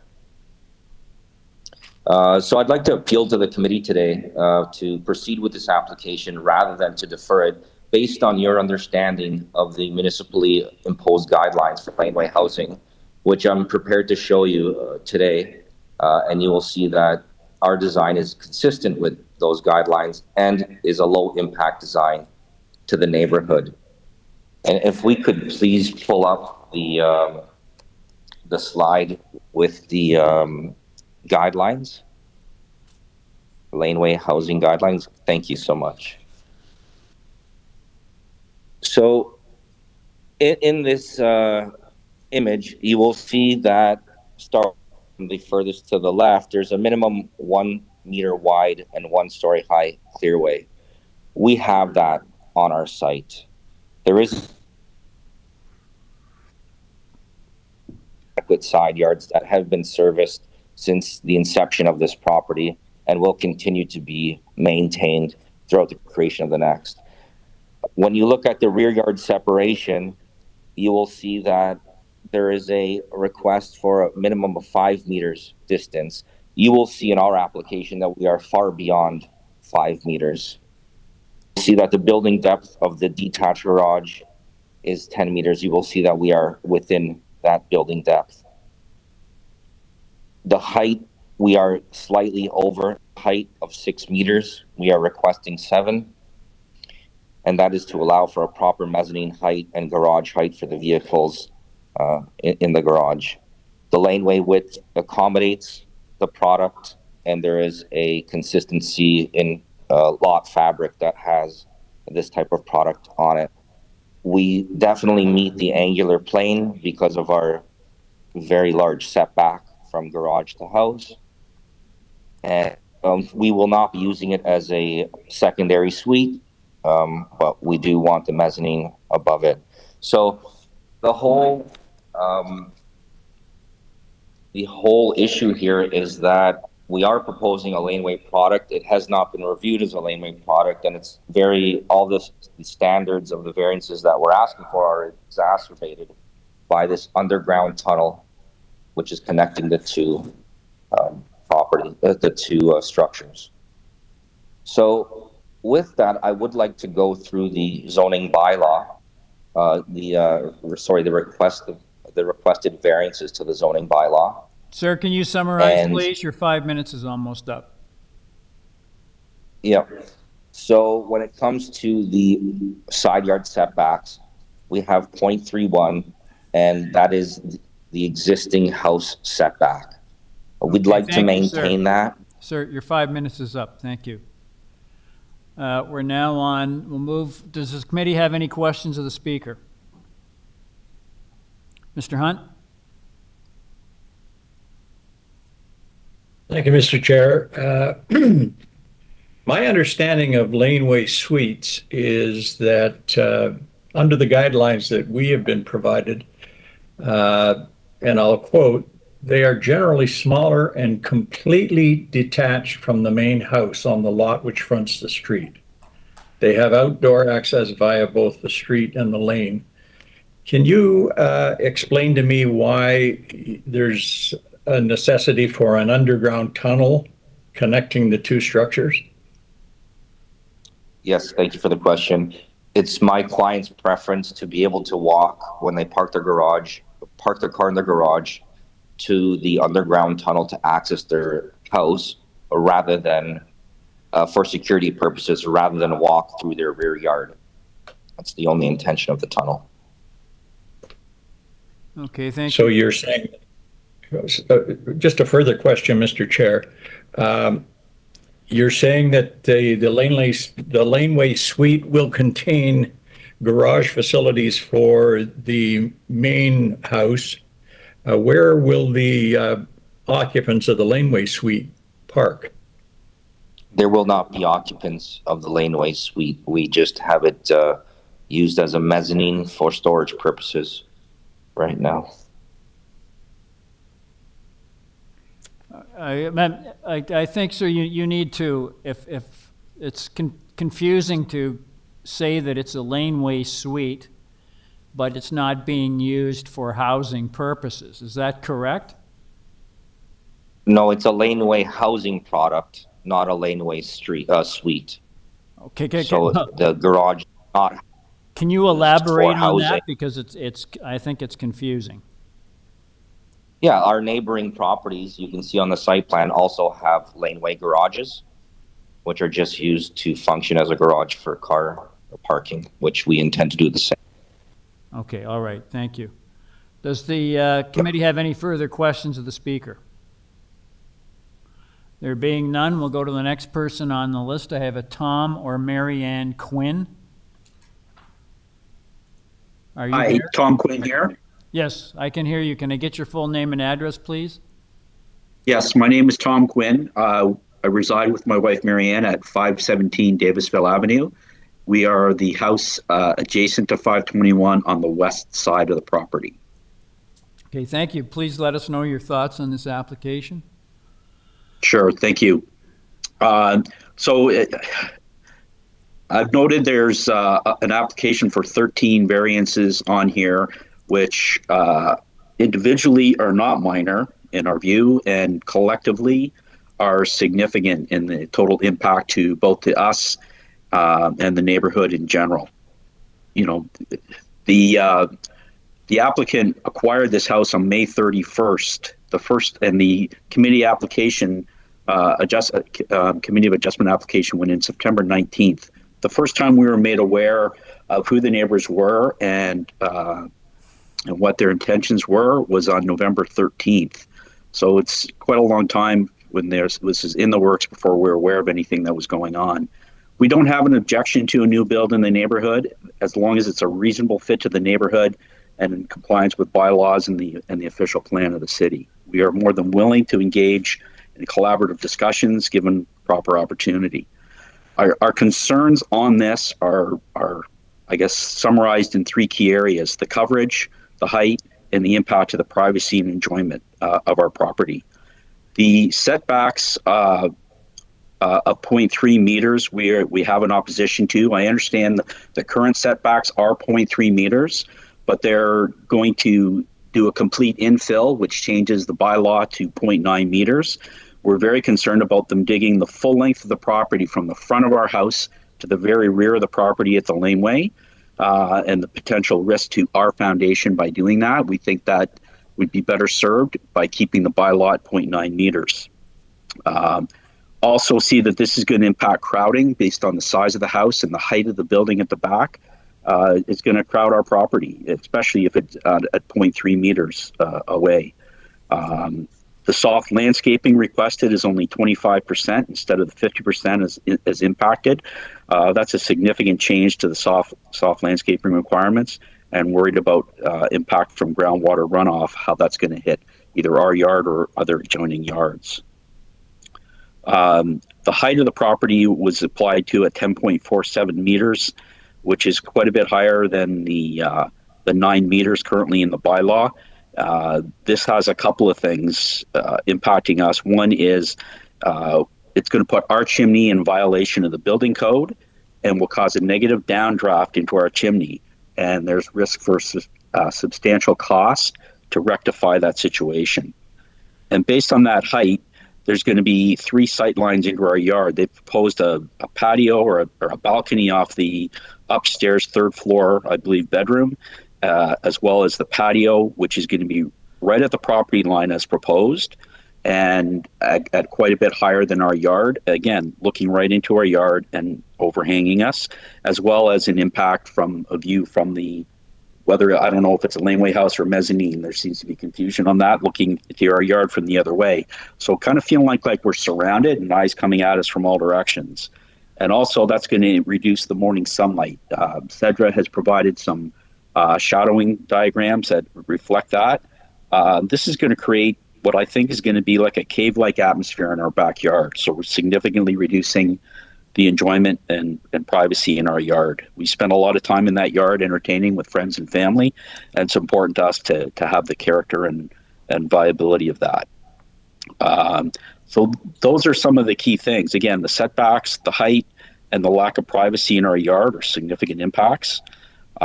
So based on that, we are requesting that the application be refused or at least deferred. We are fully in alignment with the community planners report that this does not align with the community plan. With the intent and purpose of the official plan is not maintained. The intent and purpose of the zoning bylaws are not maintained. The variances requested are not minor. So again, we're willing to engage in a collaborative discussion going forward to try to achieve a result that's reasonable to all parties. Okay, thank you. Thank you for your time. Thank you. Does the committee have any questions of the speaker? There being none, I'll go to the next person on the list. I have an Arlen Morgan, M-O-R-G-A-N. Are you there? Yes. Hi, I'm here. Can I get your full name and address, please? Yes, my name is Arlen Morgan, 523 Davisville Avenue. So my husband and I moved into this home just under 2 years ago, and we soon afterwards had our first child. This is our first home, and it was a very exciting experience to move into a beautiful neighborhood. We had actually spent quite a bit of time, several years, looking for a neighborhood that we wanted to move into and be a part of and grow our family. And this was a great place to start doing that. We were thrilled when the new neighbors bought, as it looked like they were going to make some improvements, and we were excited to see what was going to happen with that. Unfortunately, when we did find out what those minor adjustments, as they've put it, are, we were a little disappointed that there wasn't a little bit more communication with those that would be directly affected by their proposal. As you can see from their requested variances, we feel like this would have a really negative impact directly on our property, both financially and with the enjoyment of our personal property, but also in the neighborhood. You'll be able to see from the documents that have been uploaded that we are not alone in this, and that many in the neighborhood actually share our point of view. We had gone around speaking to some of the neighbors to let them know what was going on. And as you will see, there's a petition. 20 different neighbors have agreed with us. And this is not going very far. This is literally just our street and the street across and the street behind. So only those directly affected. And everyone was in agreement for the most part. And you'll also see that there was an additional. There were 10 letters of objection to this proposal from the neighbors that are directly affected by this as well. Our main concerns have to do with the height variances, the depth variances, and also the environmental impacts that this will have in our neighborhood. So as Tom had said, the height being quite a bit higher will affect all of the houses in the neighborhood. It will be a house that towers over everyone else in the area, and especially our home. We are a semi-detached on our side, which means the majority of our sunlight actually comes from the back, the south, as well as the west side, which is what's abutting to 521. We currently have several small windows on that side, as well as a skylight. And when you look at the 3D projections, it appears as though we will lose all daylight coming into our home, which is unfortunate. As well, we wanted to speak to the depth of the house. Many houses on the street have received, have increased their depth, and we have no problem with that. The issue is that the length in which they want to go will go halfway into the backyard, which means that stepping outside our home, we will see about a 20-foot by 10-meter tall brick wall every day. And it will have one window in it that looks directly into our home. So that will reduce our privacy both outside of our home, but also inside our home, which we don't feel is right. One thing that I would also like to point out is that our yard has 2 mature maple trees currently that are close to the property line. And if you look at the site plans provided by the applicant, the foundation of their home currently goes to about 1 meter away from one of the large maple trees, and their garage, mezzanine, laneway house, I'm not sure what we're calling it at this moment, but the plans that we were provided by the applicant state that it was a garage with a mezzanine and a basement. And that foundation will also go to within about 1 meter of our other large mature maple tree. So our concern is also how that will affect the health of those trees, as my understanding was that is most likely going to kill one, if not both, of those large mature trees, which I believe would be detrimental to the neighborhood. And the green coverage. You can also see that a large patio is proposed by the applicant, which eats up about half of their backyard. Madam, can you summarize, please? Yes, sorry. I guess in summary, the neighborhood is all altogether in the fact that this is an overly large piece of construction to be put in a very average size lot in this neighborhood, and we feel like it would be detrimental Thank you, and setting madam. bad precedent. Thank you. Does the committee have any questions of the speaker? There being none, we'll go to the next person on the list. I have an Al Kivi, K-I-V-I. Are you there? Hello, can you hear me? Yes, I can hear you. Can I get your full name and address, please? Yes, my name is Al Kivi. I live at 427 Belsize Drive. Yes, if you'd like to give us your thoughts on this application. Let me begin. I do have a presentation pack. I'd like to begin with a little bit of a rebuttal. I'm a professional engineer by trade, and since I've retired, I've spent a large part of my time studying the bylaws. I understand all the bylaws and all the definitions.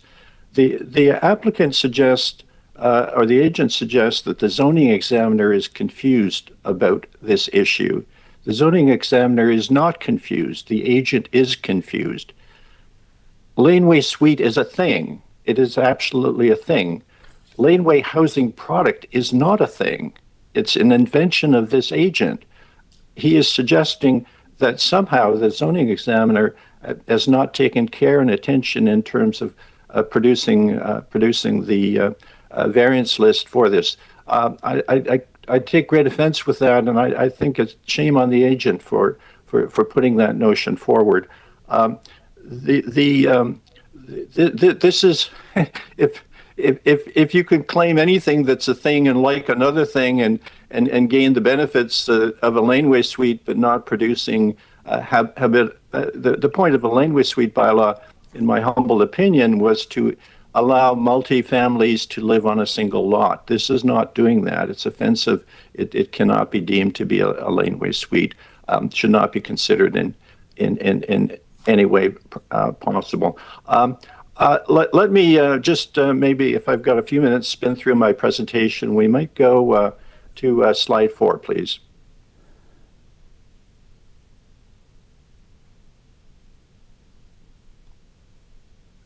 Slide 4 certainly gives an impression of the absolute size of this application. What I did note, and I've read many laneway suite applications, when I look at the plans, the laneway suite always is labeled as laneway suite. I mean, that's pretty much a standard.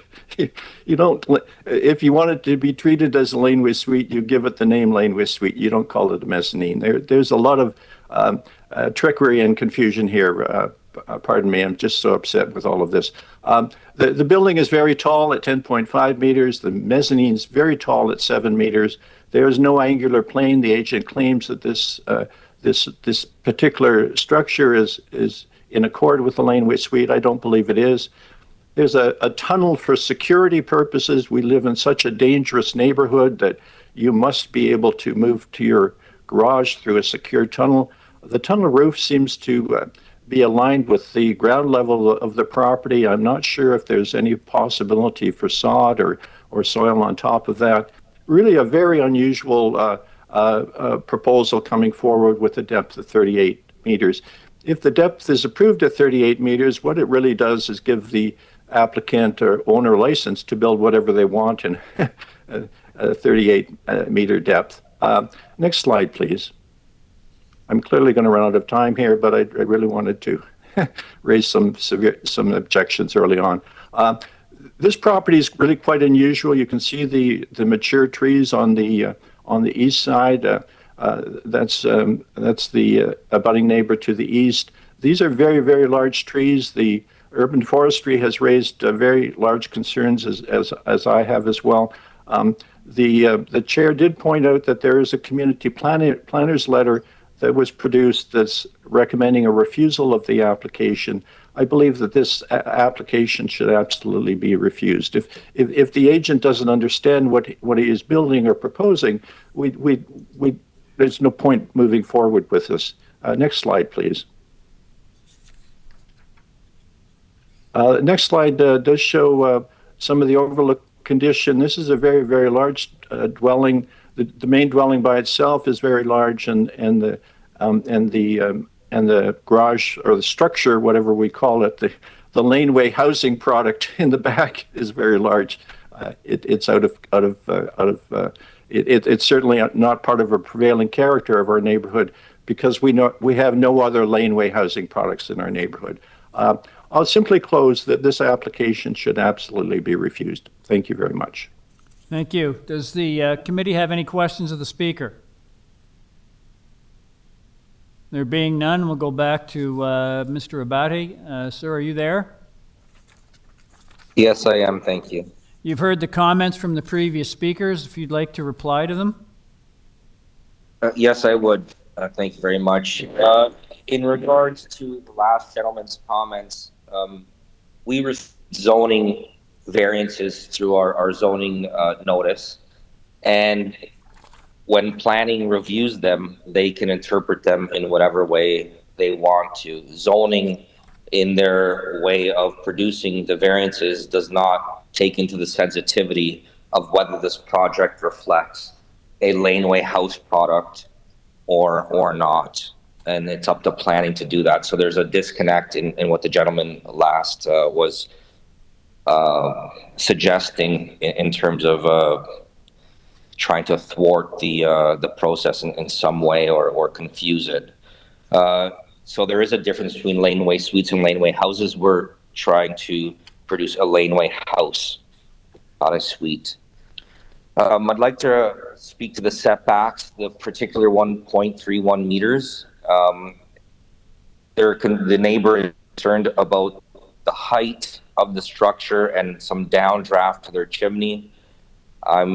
The setback is existing, and the third story of this structure is contained within the roof, which slopes away and is stepped back from the sidewall at 0.31 meters. Okay. And so does not impact their house in a dramatic way or the way that is being characterized. If someone were to build a renovation on top of that existing wall, they would likely be permitted to do so and have the same impact that we're proposing. In terms of the height, we are proposing to reduce the height of the structure. We have provided secondary drawings, elevation drawings, if you may pull them up, where we have reduced the height from 10.78 meters and 10.47 meters respectively to each bylaw we're adhering to, reducing it to 9.63 meters, giving us collectively a 10-foot-6 ground floor, a 9-foot second floor, and an 8-foot third floor. So we feel that by lowering the house through the number of risers down to 3 at minimum, just to preserve the sanctity of the stormwater management on the site, that we are proposing, relative floor heights that most projects are getting approved for. When it comes to shadowing, we are separating the structures by over 8 meters. If you want to go to the site plan, we can have a look at the distance between the house. So in this latest iteration that we're willing to propose, we have put the front yard setback to 3.73 meters. In the prior application, it was about 4.5 meters. So we have moved it up front as much as possible, creating a larger divide between the house and the garage and creating a very large rear yard. If you could just possibly move towards a rear yard, thank you. Okay, thank you. Does the committee have any questions of the speaker? I'd also like to emphasize, folks, to the panel members, there was a city planning report that was a late report that we don't have in our agenda, and it was dated the 30th of November of this year, and that planning report was recommending that the application be refused. I'll just ask, I'm sorry about that, I just was made aware of it recently. If you could If I could get a motion on this application, please? I'm sorry. May I respond? I'm sorry. Is there any questions of the speaker? There were so many issues I'd love to respond a little bit further to. Are there any questions of the speaker? There being none, thank you. If I could get a motion on this application, please? Mr. Khan? Thank you, Mr. Chair. After listening to Mr. Bate as well as the resident and neighbors of the locality and having heard the recommendation recently from yourself, the staff recommendation is about refusal. I concur with the refusal proposal by the staff, and I find various 1, 2, 6, and 7, they are less than the zoning bylaws requirement. And various numbers 7, 8, 9, 10, and 13, they far exceed the limit of the zoning bylaws. Therefore, I move that this application be refused because these are not minor variances and doesn't meet the zoning bylaws and official plan. Application be refused. Thank you, Mr. Khan. I have a motion to refuse the application from Mr. Khan, seconded by Mr. Hunt. All those in favor? The motion carries unanimously. Sir, your application's been unanimously refused. Thank you very much. We're now on item number 7, 194 ARMOUR Boulevard. I have 3 people registered to speak. The agent is Ida Evangelista. And I have Ms. Evangelista, are you there? Yes, Mr. Chair, I am still here. Yes, thank you. Just gone through your file, madam. I note that there's a couple of reports on file, a recommended condition from Urban Forestry, and there's also a report dated the 30th of November from City Planning, which had no objection to your application subject to a condition. I just wanted, madam, we do have other persons registered to speak, so if you'd like to give the committee a brief presentation on what you see as the merits of your proposal. Yes, Mr. Chair, I would like to bring to your attention that we have met with the neighbors, and in view of their concerns regarding the length and depth of the property, we have made a great deal of, well, not a great deal, but we have made changes that I would just like to go through. We did go through another zoning review, and the revised zoning review plans were shared with staff yesterday. If I can go through the variances. Yes, madam, if you could, from the start here, just go through the notice and tell us which variances you're proposing to modify or remove. I will, Mr. Chair. So variance number 1. Okay, that's the building length. Correct. That will now read 17.83. Okay, from 20 meters to 17.83. Correct? Correct. Thank you. Yes. Variance number 2.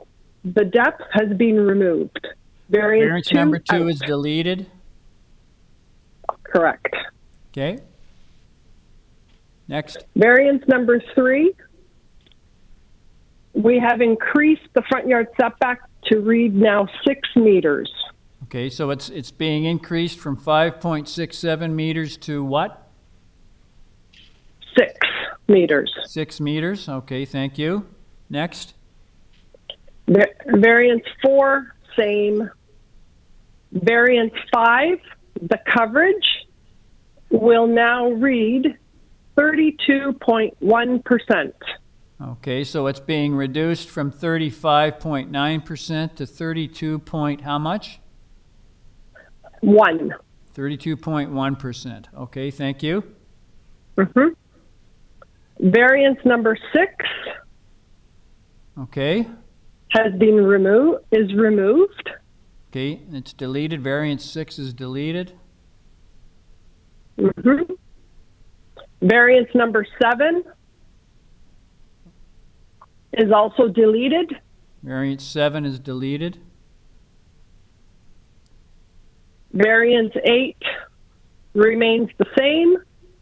Okay, that stays the same. Variance number 9 is removed. 9 is deleted, okay. And variance 10 remains the same. Okay, thank you. So I'll just go through this to make sure we've captured everything. Variance number 1, the proposed building length is 20 meters, has been reduced to 17.83 meters. Variance number 2, the building depth has been deleted. Variance number 3, the proposed front yard setback is 5.67 meters, has been increased to 6 meters. Variance number 4 stays the same. Variance number 5, the lot coverage is 35.9% of the lot area, has been reduced to 32.1%. Variance number 6 is deleted. Variance number 7 is deleted. Variance number 8 stays the same. Variance number 9 is deleted. And variance number 10 stays the same. Is that correct? Correct. Terrific. That is correct. If you'd like to give us a presentation on what you see as the merits of your revised application. I will. I will go through and I'll just give you some background on the application itself. So, if you refer to the site plan, unfortunately, the variances that I outlined in my submission are now different, other than page 4. So, we are proposing a house which is on ARMOUR Boulevard. Now, our front yard setback, because the house is on an angle, our front yard setback has to run perpendicular with the curvature of the road. And this is what dictates what our front yard setback is. Now, the front yard setback that we're proposing of 6 meters is the pinch point at the northerly corner, northeast corner. However, if we take a look at the front yard setbacks as we move along the front of the home, and even though it runs, because as we know, when it's on a curvature of a road, it has to run perpendicular with the road. So, and even if we move along the front of the house, you'll see that we have, it opens up from 6 meters, it increases to 907 meters, and then up to 12.88 meters, right? So, and that's running perpendicular to the road. However, if we're standing in front of the house and we look directly to the road, our setbacks are 7.48 meters on the north end. In the middle, near the front door, it's 11.62 meters. And then on the south side, it opens up to 16.48 meters. So what we're proposing, again, is just relating to that north corner of the setback. However, as you see from the staff report, staff concurs, and we have to keep, the curvature of the road, and it has to be consistent with the existing pattern of the front yard setbacks found on ARMOUR Boulevard, which this does. So moving along, so what we initially had at the back of the house was a covered, I'll call it a loggia, Muskoka room. So we've removed that now. And that's what was creating many of those variances, because we also had a green roof, which contributed to many of the variances. So our length now, we are asking for an additional 0.83 meters to the overall length of the house. Our coverage is now 32.1%, which is just for the house. And we do have a little bit of an area which contributes at the front, that front entry point. And I do want to talk about the height under the old bylaw, because I do know that the neighbors do have concern. Now, we do not have a height under the new bylaw. So the new bylaw is from the established grade to the top of the roof, we should have a height of 10 meters, which we do. The height under the old bylaw, 7625, measures it from the central line of the road. Now, under the old bylaw 7625, when you have more than 25% of your roof is flat, then it's taken from the center line of the road to the top of the roof. Now, we have on our roof, we have, and if we can turn to A102, which is our roof plan, you'll see that there's a portion at the front and a portion at the back where we have, the roof does have a slope on it. It's a 2% slope. But anything that is less than a 1 to 10 slope is considered a flat. So right now, as we calculate the area on our roof where we have that 2% slope, that is equals to 26%. So it's 1% over what you're permitted that. Because with that, and then plus the entry point at the front of the house, that also contributes to it. That also goes into the calculation. And that's why it's taken from the center line of the road Evangelista, to the top of the roof. Can you summarize, madam? Yes. Yes. In closing, Mr. Chair, members, the proposal that is in front of you, we have made extensive changes to it. This is going to be this young family's home. Thank you. And Thank you. I propose that we... Does the committee have any questions of the speaker? There being none, I'll go to the next person on the list. I have a Stephen Mencher or Lori Kugler. Are you there? Stephen Mencher or Lori Kugler?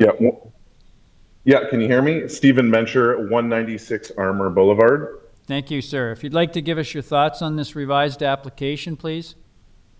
Sure, absolutely. You've heard all the stories today. Huge house kind of being tucked into two smaller ones. Everyone's concerned about their shade, the water. I'm not going to repeat all that stuff, but there are two variances that are of particular concern. One of them she's just trying to speak to right now, that's concerning the proposed building height, going from 8 to 10.39. I'm not sure what her explanation was there. I'm not sure if she's trying to say the city has made a mistake in reporting this variance. If so, then that needs to be heard. But my biggest concern is the front yard setback. They're looking to drop that quite substantially. I was able to just reproduce what that would look like from my front yard, and we're just really sad to see our view of the neighborhood disappear. That's really the only argument I have for that. But I don't see why that bylaw shouldn't be adhered to, if that could be reviewed. Also, the houses are very much in line on this strip. It is a sort of a unique little strip of 6 homes where all front corners really line up, giving everybody the same sort of frontage, and it would stick out, I believe, if this house didn't adhere to that setback. And that's about it. Thank you very much. Okay, thank you. Does the committee have any questions of the speaker? There being none, I'll go to the next person on the list. I have a Mo Abecassis, Abecassis. Hello? Are you there? Yes, I'm here. You cut out a little bit, but can I get your full name and address, please? Yes, Mo Abecassis, 192 ARMOUR Boulevard. Okay, thank you, sir. If you'd like to give us your thoughts on this application. Yes, is it possible to call up the submission that I made? The document I submitted, or is it up to me to share that? Okay, thank you. Does the committee have any questions of the speaker? Sorry, no, I'm not. I'm just asking if you can call. Go ahead. Yeah, I do want to speak. I may take up to 4 minutes or so. Yeah, that document. So look, one concern that I have is in terms of timing. Right, so we just got the proposed changes, presented as significant. I would argue that they're not significant this morning. So yeah, I saw as they were going through it, it was filed at 9:30 this morning by the city. So it doesn't give me a lot of time as a person who's not in this business, who doesn't know his rights and doesn't know how to present an articulate argument here because it's not my business. I would ask that be considered, because now I'm finding myself scrambling to try to understand some technical documents, which is not my thing. That said, in a nutshell, I would say that this house is too close to me. It's too tall. It's too long, and I'll get to that in a minute. And the sight lines, as you see in this illustration here that I've got, if you can just go back to the image on the left is what's there now. The image on the right is what's going to be happening when that house goes up, right?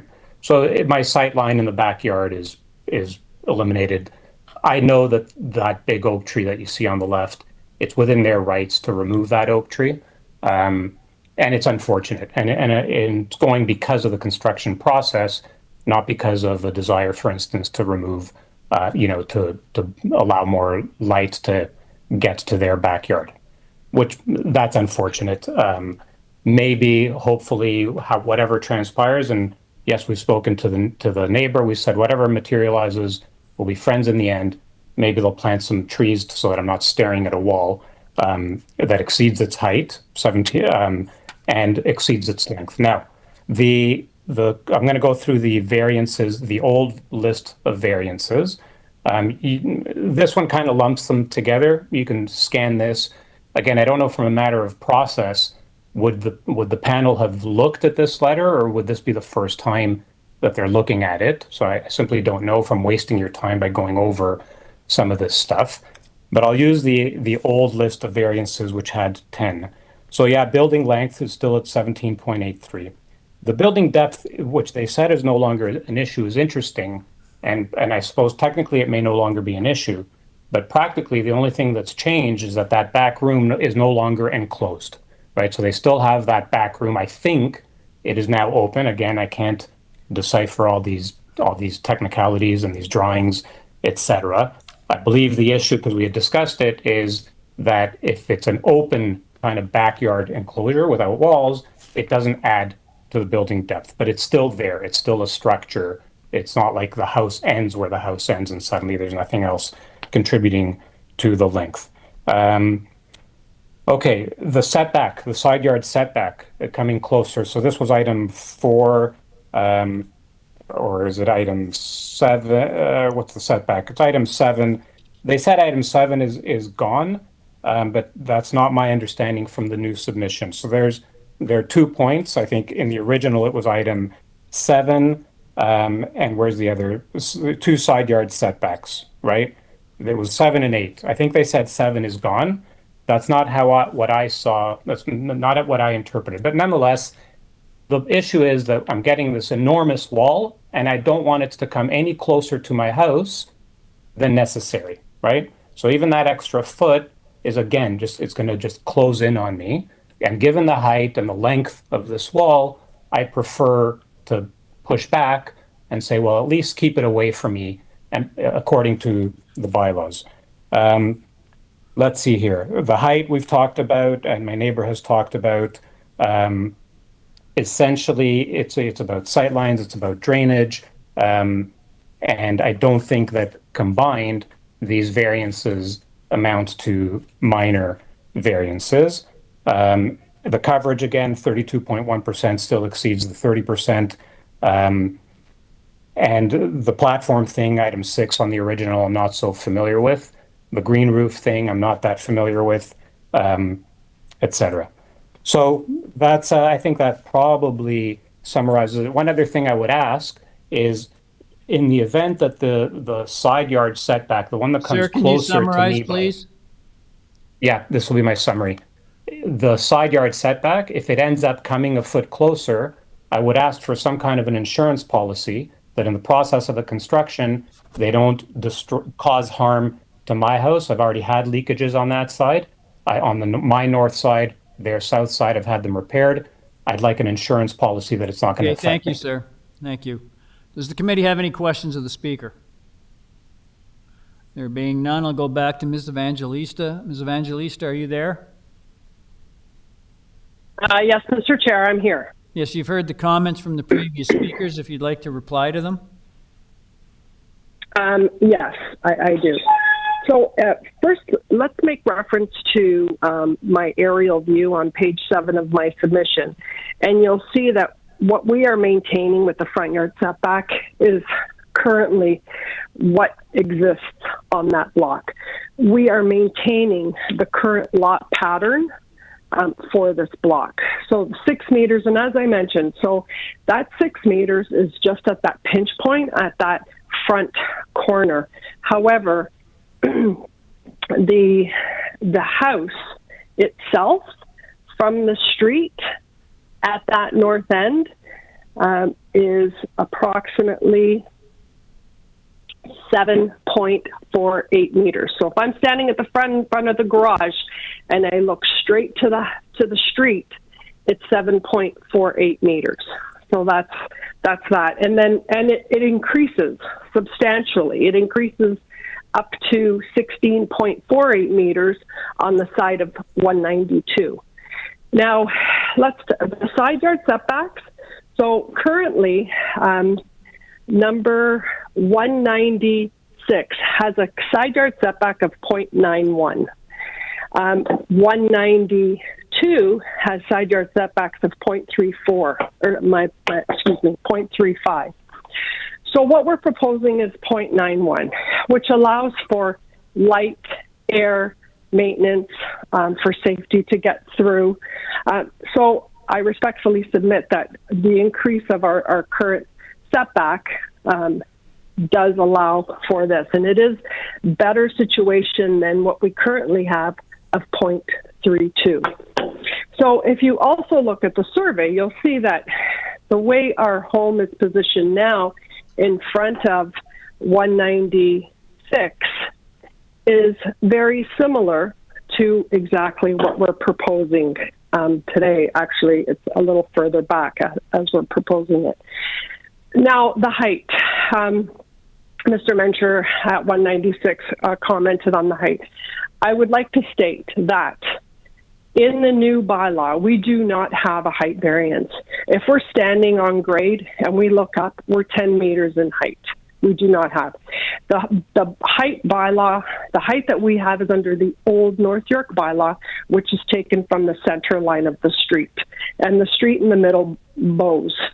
So that is where our height. And because we have our roof, there's a portion of our roof that's 2%, plus the front porch, that equals to 26%. That's why we have that's why it's taken to the top of the roof. However, if we take a look, if we take it to the middle of the roof, we more or less comply at about 8.68 if we take it to the midpoint of the roof. So, and that's due to the topography of the land. So in closing, I respectfully submit that the application, as it's been modified, increasing our setbacks, decreasing our coverages, decreasing our lengths, removing our depth. I respectfully submit that the application that you have in front of you does meet the 4 tests and is minor in nature and is a gentle. And the one point that I would like to make in closing, Mr. Chair and members, I would like you to refer to my backyard pictures on page 2, and you'll see that Mo at 192, as he was talking about looking at the wall, well, 196, you'll see that 194 also looks at a wall. It's just the pattern of the street.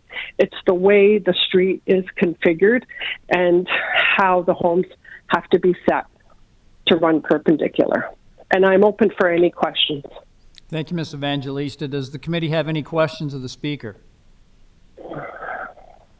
There being none, could I get a motion on this revised application? Now, I won't go through the changes. I don't think that's necessary unless the committee thinks it is. But if I could get a motion on the revised application, please. Ms. Sankar?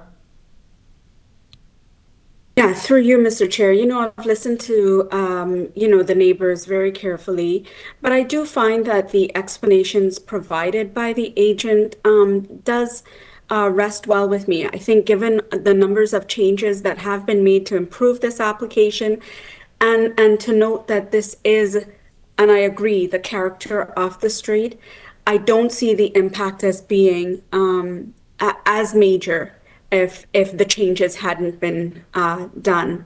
So with that in mind, I'm going to put forward a motion to approve this application.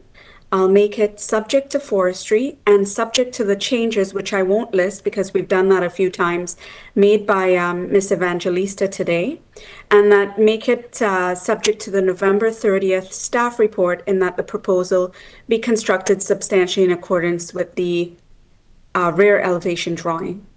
Okay, thank you. Thank you, Ms. Sankar. Someone to second Ms. Sankar's motion?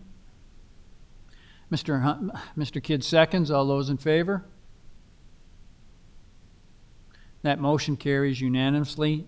Ms. Evangelista, your application's been unanimously approved, subject to urban forestry and city planning conditions. Mr. Chair, I understand that you've already been in committee, but there is just one point I would like to just comment on to Member Sankar. So when planning tied it to the rear elevation, that included the rear enclosed balcony and the rear enclosed terrace, whereas we've now removed that. Okay. And my fear is when we go to building permit, they're not going to accept it. That's my only comment. Right. I actually was thinking about that, but I don't want to. I just want to get advice from you, Mr. Chair, in planning. Yes. Well, Mr. Lamb will comment. Okay. So unfortunately, you can't reopen it once you made a motion, but the wording will read substantially in accordance with, and we can make a note that if the examiner does ask us, we can inform them as such. Okay. Right? Okay. That's fine. You've actually removed it, so they wouldn't force you to build it. Right. Yeah. No. Exactly. I just don't want them to say, "Well, you were showing this, and now you're showing this," and it doesn't. Yeah. So if you removed it, if you removed it and you're building your permit plan show it, they wouldn't necessarily make you build what you had removed. Wonderful. I just wanted to clarify. I greatly appreciate it, Simon. Thank you, Ms. Evangelista. I hope that helps. Thank you, Ms. Sankar. It does. Thank you very much, Mr. Chair and Madam Sankar. Thank you. We're now on item number 8, 5 Donegall Drive. I have two people registered to speak. The agent is Nina Fant, F-A-N-T. Are you there? Hello. Yes, hello. Can I get your full name and address, please? My name is Nina Fant of 16 Markdale Avenue, Toronto. Okay, thank you, madam. I've gone through your file. I note that there are no staff comments or conditions on file with your application. I note that there is one person registered to speak, an Aaron McFarlane. Is he the owner of the property? Yes, I have authorization from Aaron to let you know that she... All right, thank you. She did not want to speak. Because we have that one other person registered to speak, madam, if you could give a brief presentation on what you see as the merits of your proposal. Mr. Chair, Mr. Chair, Aaron was the other person that's registered to speak. Pardon me? Aaron was the only other person that was initially registered to speak, but she just confirmed that's the owner. Oh, okay. All right. Thanks. We're good then. Thank you. Ms. Fant, it's pretty clear what you're asking for in the 7 variances that we've got before us. Is there anything that you'd like to tell the committee that isn't contained in the material we have before us this morning? Would you like me to make a presentation? It would just be, kind of showing you what those variances are, but other than that. No, if you'd feel more comfortable giving the committee a brief presentation, by all means, go ahead. Sure, I'll do that. Okay, please proceed. If we can bring up the supporting documents, please. So I'm the architect and agent for 5 Donegal Drive in Leaside. The project entails a rear addition with new steps at the rear and a new front canopy.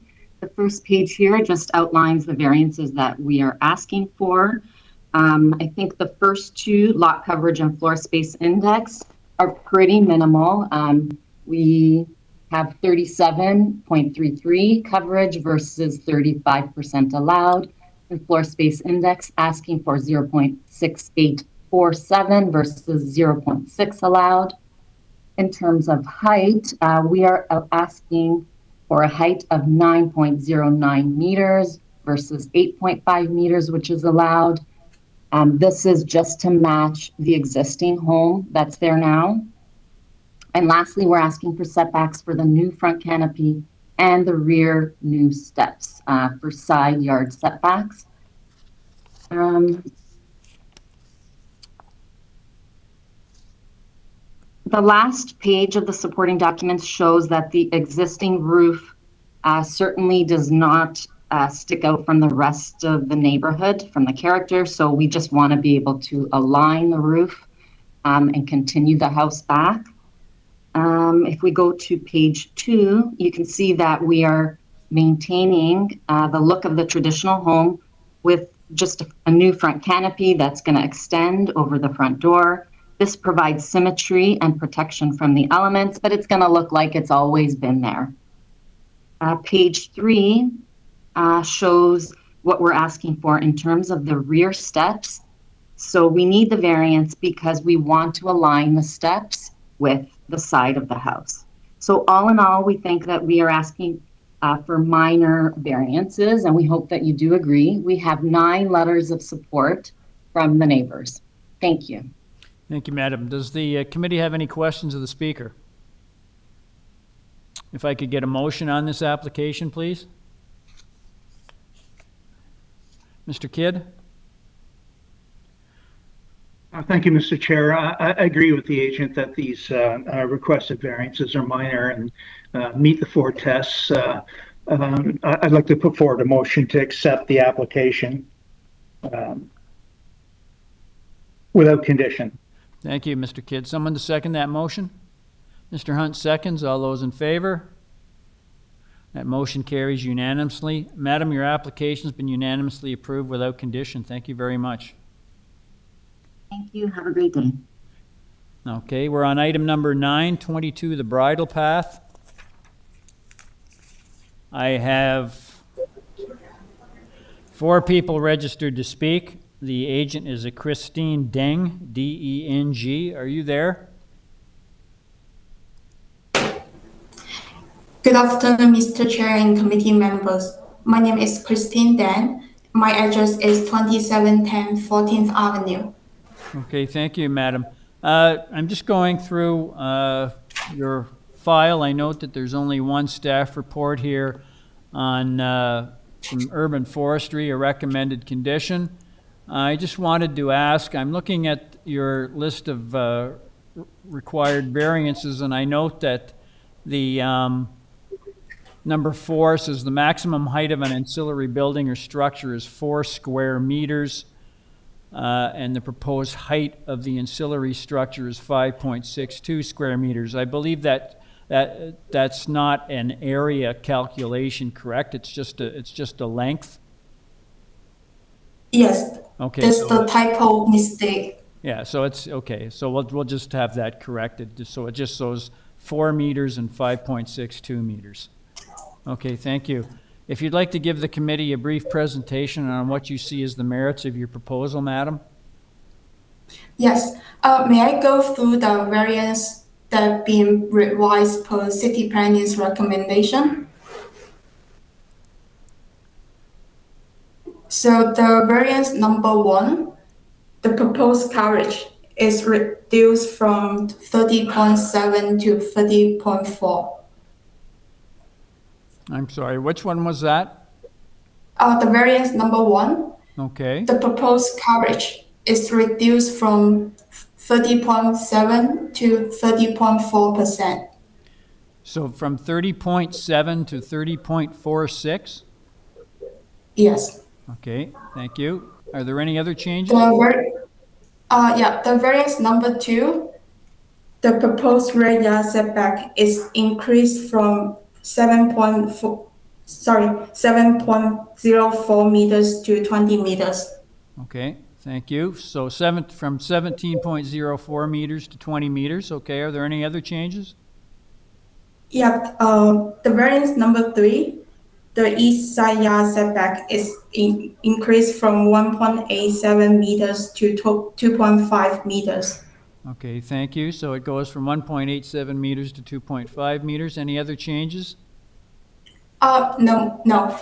Okay, thank you. Just go through them, make sure I've captured them all. The proposed lot coverage is 30.7% of the lot area. That is reduced to 30.46%. Variance number 2, the proposed rear yard setback is 17.04 meters. That's increased to 20 meters. Variance number 3, the proposed east side yard setback is 1.87 meters. That's increased to 2.5 meters. Is that correct? Yes. Okay, thank you. If you'd like to give the committee a brief presentation on what you see as the merits of your revised application. Yes, if we could bring up the supporting materials, please. What's before you today is to reconstruct a one-story ancillary structure, which is the pool house, and construct a landscape cabana. What we are asking is a few variances. One is the proposed lot coverage, building height, rear and side yard setback of the ancillary structure. With regards to the lot coverage, the existing patio and the existing stone deck are excavated, and also the proposed unenclosed landscape cabana, technically they get calculated as part of the building footprint. Outlined in red are the areas that been taken into the lot coverage calculation, excluding the patio, stone deck, and the landscape cabana. The coverage of the main dwelling and the proposed ancillary structure will be within 25% of the lot area. The blue dotted lines are the outlines of the existing ancillary structure that will be demolished. The proposed ancillary structure is actually much further from the rear and east side yard lot line than the existing ancillary structure. There are some trees between the subject property and the adjacent properties, and we only propose 3 slender windows facing the east property. It should be not overlooked on the neighbor's rear yard, which generates 2.5 meters east side yard setback and 20 meters rear yard setback. There will be minimal impact on privacy or sunlight to the adjacent neighbor.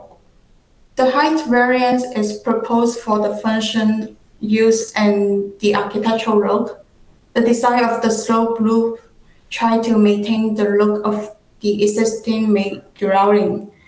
And the main floor of the ancillary structure will be used as party room most of the times, so the owner doesn't want an oppression low ceiling. Since the city planning has no objection to our proposal, we believe our proposal is minor and meet the 4 tests. Thank you for considering.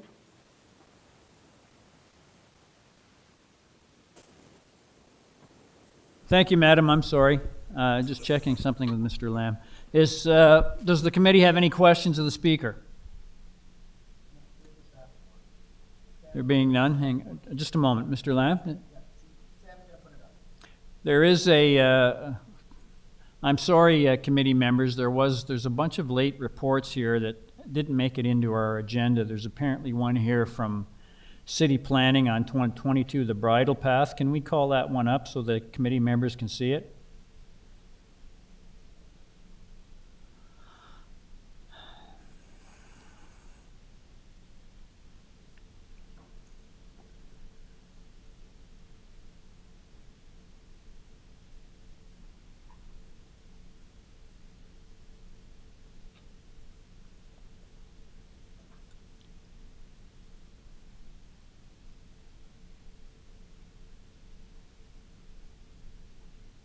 Do we have it there?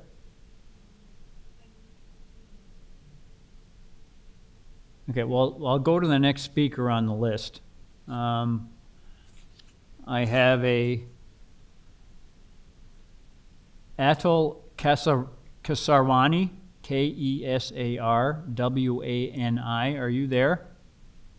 Hi, this is Atul Kesarwani. Yes, hello, sir. Can I get your full name and address, please? Yeah, my name is Atul Kesarwani. My wife, Nana Kesarwani, is also here. And our address is so I just need one of you to speak. Okay, so pick which one of you is going to speak. I'll continue speaking. Address is 20. Okay, so if you'd like to give us your thoughts on this application. Sure, thank you. Thanks for all the work that the Committee of Adjustment does. It's the first time I've listened to all of this. Sir, we're having trouble hearing you. Is this any better? Yes. I'll try to speak up. I'm speaking up on the computer here. So the first time I heard of this request of demolition of my neighbor was when we received the public hearing notice. And we do object to all of the variances that are being requested. These changes and variances that the agent represented this morning are just presented to us for the first time today, and we will have to look at that. Our reasons for objection are still the same. From already the house that is beside us covers 25% of the lot coverage, which in our zone is the maximum allowed. Now they're asking to increase to 30.46%, which is less than the 30.7% that they asked for, but that's a minimal difference. In addition to this built-up area, our neighbor at 22 the Bridle Path has extensive hard cover surface, extensive hard coverage of the lot, in that there's very little soft coverage left. There's a small strip of grass at the front and the back. This affects water drainage and affects the greenery that we expect in our neighborhood. So we object to their being able to increase the lot from 25% to over 30%. The next variance that they're requesting is decreasing the rear yard setback, which is allowed at 22.7% to 17% or 17 meters. Now they've changed that to 20 meters. Still, their rear yard is largely a hard surface basketball court. There's very little soft coverage in them. So again, the water drainage is a problem in our area. We have lived at 24 the Bridle Path for 28 years, and we've had to regrade our backyard 3 times to improve water drainage. And I'm fearful that this construction will adversely affect water drainage not only to us, but to our adjacent neighbors. The next variance they're requesting is the rear yard setback of 1.87 meters. The allowance is 3 meters. There's no reason for the side setback. There's no reason for the side setback to be any less than what's allowed. In our neighborhood, the houses are set apart a certain distance, and that's expected to be there. There's no reason for this variance to be any less. Once again, this affects not only the distance and the appearance of the home, but it affects water drainage, and the side setback and the height of this proposed ancillary building will increase shade, sight lines into my private backyard. Object to the, she mentioned the trees. There are trees on the property line, on my side of the property line, on our side of the property line. I am worried that this increased ancillary building, which will also have a deeper foundation, is going to affect the extensive root structure that is there and affect the greenery in the area. The last thing is that an ancillary building's height is allowed to be 4 meters in height.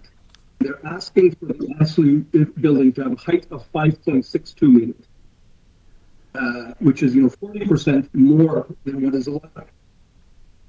I don't know what the structure of this building that they're requesting is. They're calling it a pool house. The pool that they have in their backyard hasn't been opened in 3 years. The agent said that they're wanting this pool, even though this is being called a pool house, she said that this ancillary building is going to be used in the main floor party room.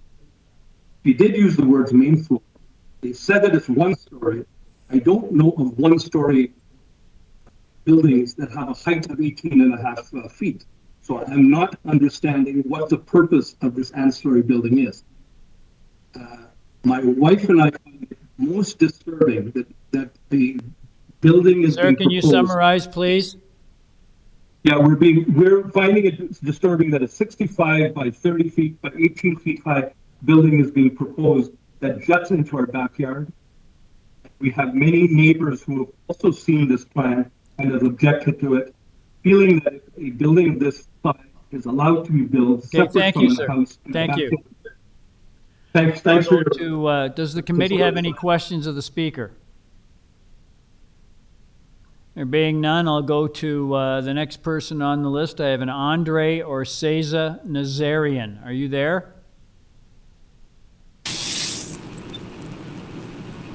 Andre or Cesar Nazarian.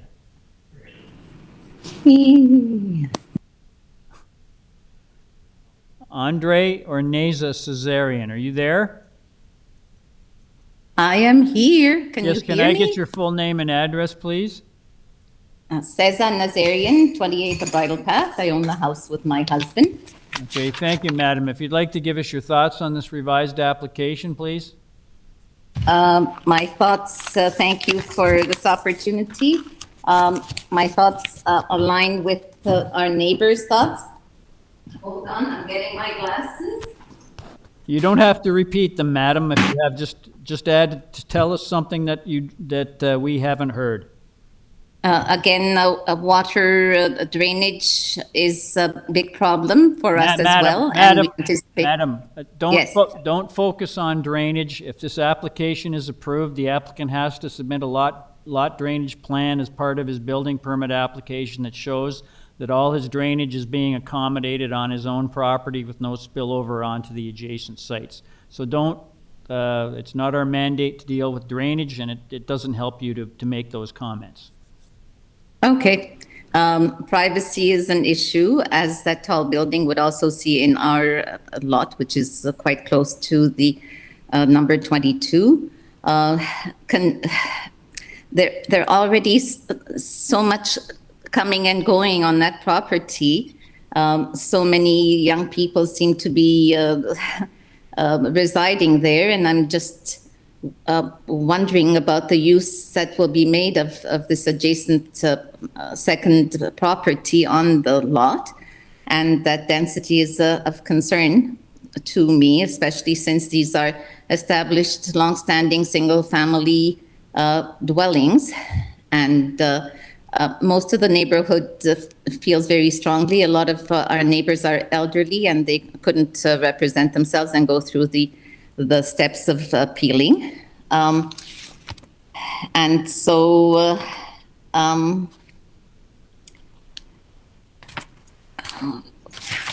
in summary, the same issues and same concerns as the Kesawari family. Thank you. Okay, thank you, madam. Does the committee have any questions of the speaker? Being none, I'll go back to Ms. Deng. Ms. Deng, are you there? Yes. Yes, madam, if you'd like to respond to the previous speakers. Yeah, just to clarify comments made about the coverage. Again, the area of the main dwelling and the ancillary structure are within 25% lot coverage, and there will be no living space above ground at the excavated deck, excavated patio, and the unenclosed landscape cabana. And the other point I wanted to touch on is soft landscape and trees has mentioned on the opposition letter. We don't have soft landscape variance in our proposal, and we submitted an arborist report along with our application. There are no trees will be removed, and since we increased the setback, so there will be only minor injury or no injury to the neighbors' trees. And I think some neighbors spoke of snow and drainage issues. We will work with the surveyor to resolve the drainage issue at the building permit stage. And also one of the neighbors has made concerns of the proposed use of the ancillary structure. We call it pool house because we are proposing an indoor swimming pool in the basement of the ancillary structure. And the main floor will be used as party room or tea lounge most of the time. Thank you. Thank you. Does the committee have any questions of the speaker?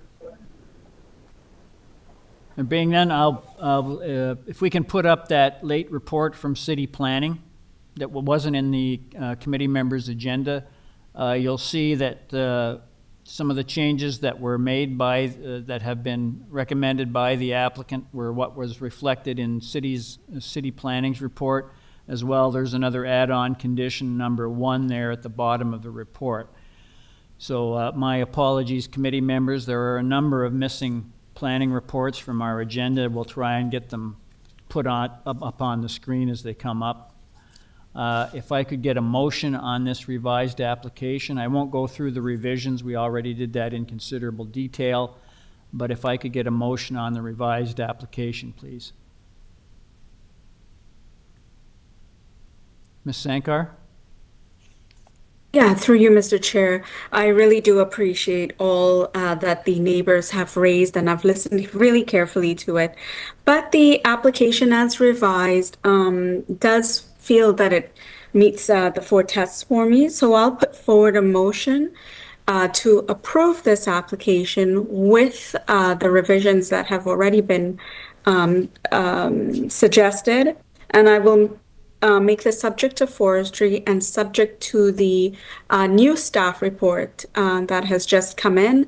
And I'll defer to planning to ensure that that has been captured. And I believe that's it for me. Thank you. Thank you, Ms. Sankar. Someone to second that motion? Mr. Hunt seconds. All those in favor? Opposed? Mr. Khan dissenting. That motion carries. Madam, your application's been approved subject to urban forestry conditions and the condition contained in the 30th November city planning report. So thank you very much. Thank you. We're now on item number 10, which is 5 ASHGROVE Place. I have 3 people registered to speak. The agent is Victor Guitberg, G-U-I-T-B-E-R-G. Are you there, sir?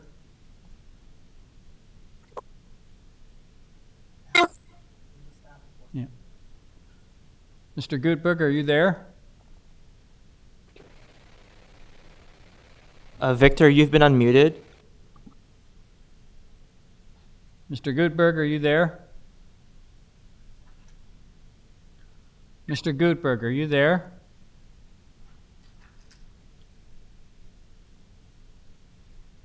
One more time. Victor Guitberg, are you there? Hello, sir. Are you there?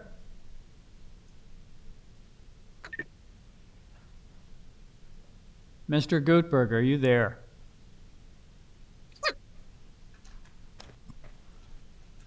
Victor, if you could Mr. Chair, we hear him, but he sounds like Alvin and the Chipmunks, so maybe he needs to exit and redial in, I think. Okay, so what I'm going to do is I'll move on to the next application, item number 11. We'll come back to item number 10. We're on item number 10, 249 Cranbrook Avenue. I have 2 people registered to speak. The agent is Glenn Rubinoff. Are you there, Mr. Rubinoff? Hello. Mr. Rubinoff, are you there? Yes, I am. Yes, can I get your full name and address, please? Yes, it's Glenn Rubinoff, Rubinoff Design Group, 18 Gloucester Lane, Toronto. Okay, thank you, sir. I just wanted to ask, I've gone through your file. I note that there's a couple of reports here from staff. There's a recommended condition from Urban Forestry, and there's also a report from City Planning dated the 25th of November, which wants a modification to variance number 1. And I just wanted to ask you if you've had the opportunity to review those reports and if you wanted to make that modification as described in the City Planning report.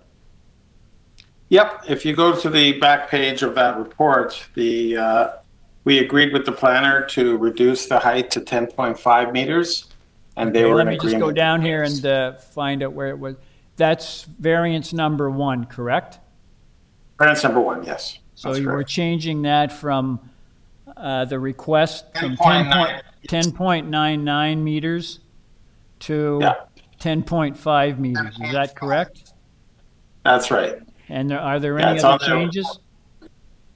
No, that was the only change that they requested, and the other variances, I believe, are very much in keeping with redevelopment in the area and on the street. Okay, well, sir, we have one other person registered to speak, so if you'd like to, let me just double check. Mr. Chu, do we have there's a person named Sue Noble. Is she registered to speak? Okay, thank you. All right. Mr. Rubinoff, if you'd like to give us a brief presentation on what you see as the merits of your revised application. Sure, thank you very much. So this is an application for a new home.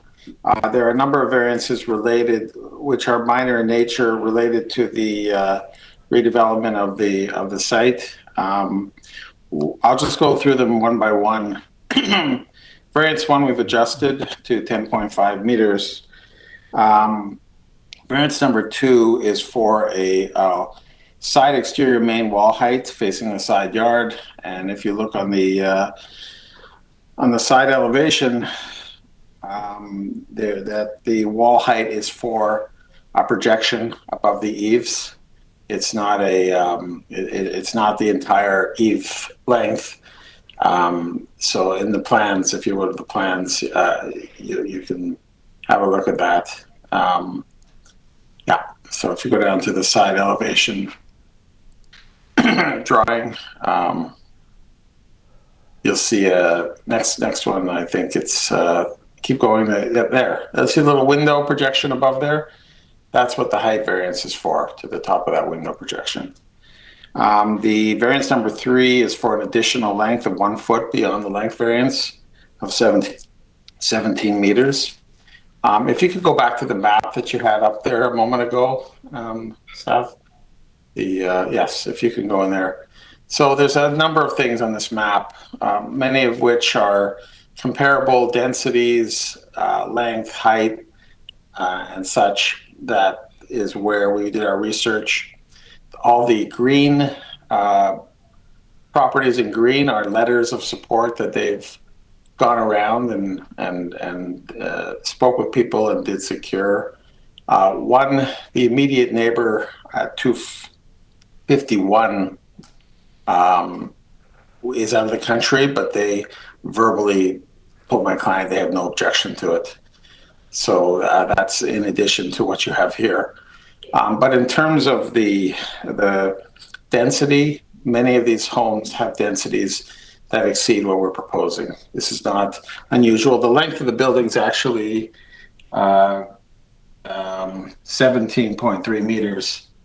You know, it's not pushing limits. I mean, it's an extra foot we're asking. The soft yard landscaping, there's a small variation in the rear yard of 70%. It's almost 70.45% or 75% soft landscaping. There's some variances related to the rear deck. I did read a letter from one of the neighbors. I guess it's from the owner of 253 who had a concern about privacy, and my client had spoke with them about providing some privacy screens if that was something that would satisfy them. And that is, I'll leave it to at this point to just say that I understand there's some neighbors who want to. Please enter your PIN. Sorry about that. If there's anything that they want to speak on, I'm certainly, I can end the presentation here. I just wanted to point out that what we're proposing is nothing unusual for the area. And it certainly, staff had no concern. The only concern they had was a little bit of height, which we adjusted, and then they were fine with that. I think forestry has a condition, but it's to plant a tree or something. It's nothing major in this regard. And I think that was it. So I'll leave it at that point. Okay, thank you, Mr. Rubinoff. Does the committee have any questions of the speaker? There being none, I'll go to the next person on the list. I have a Sue Noble. Are you there? Yes, I am. Can you hear me? Yes, I can hear you. Can I get your full name and address, please? Yes. So my name is Sue Noble, and I am the neighbor at 245 Cranbrook. Okay, if you'd like to give us your thoughts on this application. Yeah, sure. So we've lived in this property since 2005. We do share the property line to the east as well as a mutual driveway with 249 Cranbrook. So our neighbor has been designing this home for a year, and only just last week on Tuesday came and talked to us about the plans. And the rationale, the reason they actually were speaking to us because they were requesting a letter of no objection from us. Just back to Mr. Rubinoff's note that the neighbor on the other side does not have an objection. Well, we do know that they are currently in discussions with Mr. Rubinoff to also design a home that would be a similar size and scale. So I don't really think it's an unbiased non-objection, just to put that on the record. So since the meeting that we had last week, we actually documented two key issues back to the owner of the property, and those have subsequently been ignored. And, you know, overall, I would say there are 12 variances that have been documented, and while these are minor, we do, or deemed to be minor, we do consider them to be concerning, specifically the size of the build, including the deck structure specifically, and I'll speak to that in a minute. But really, overall, we feel that the large size of the building, which the footprint of the house is 0.83 times versus the allowed of 0.60. So it's actually 38% higher. And this does not include the structure off the back of the deck. So essentially, when you think about our house and where it ends, we will now have a wall that is the house, and then a wall that is the full deck structure. And then that deck structure extends well beyond into past our garage.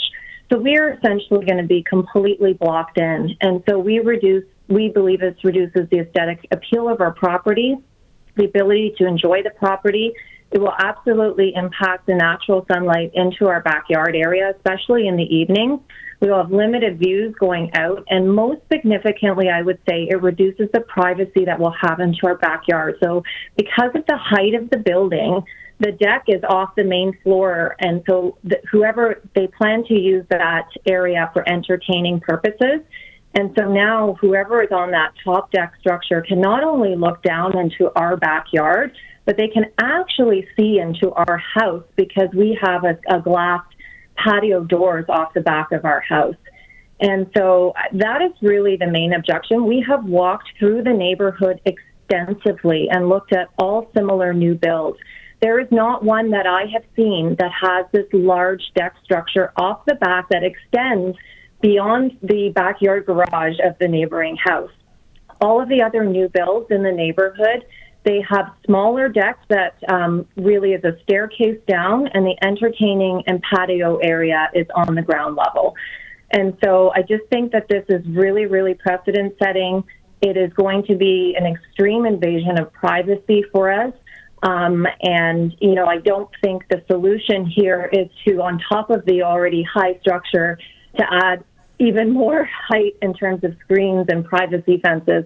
I think the solution, especially for this deck structure, needs to be that it has to be a smaller structure with a staircase that then allows for the entertaining area and seating area to be at ground level. And that would allow us to maintain privacy. It would allow not to have people peering into our windows and into our backyard. The other thing I'll just raise is that, and I'm not sure why, but the window that you saw on the drawing is not documented as a minor variance, but again, because of where it sits and the height of it, somebody who's standing looking out that window could actually see into our house. And so I just have a concern about that. So overall, I'm requesting that we defer or like an amendment specifically to those two items, the deck structure and the window of the house and the back of the house. Okay, thank you, Madam. Does the committee have any questions of the speaker?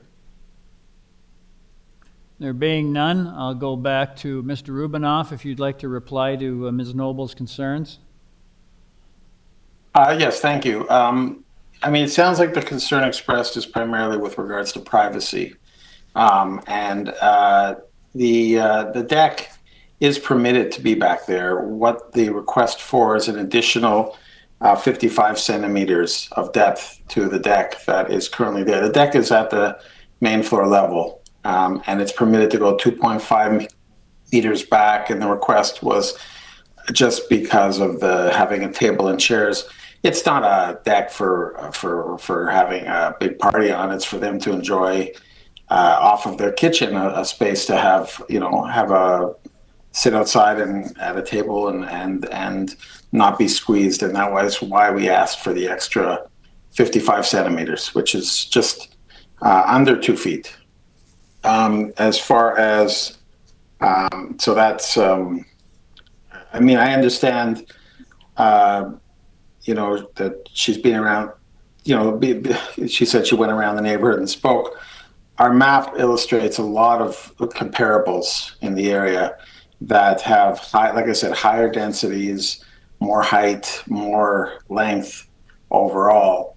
The house itself is only, like I said, 1 foot beyond the bylaw. The deck is just at the main floor level. There's no balcony higher than that.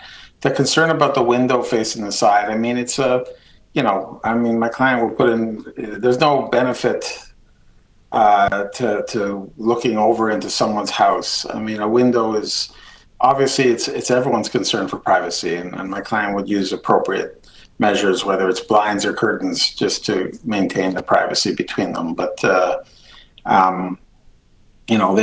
is a window, but it is a functional window. That is why we are, it's for a bedroom. So it's not a common area. It's not like there's going to be a whole bunch of people sitting in that room. It's someone's bedroom on the side. It just happens to be that it triggers a variance for wall height.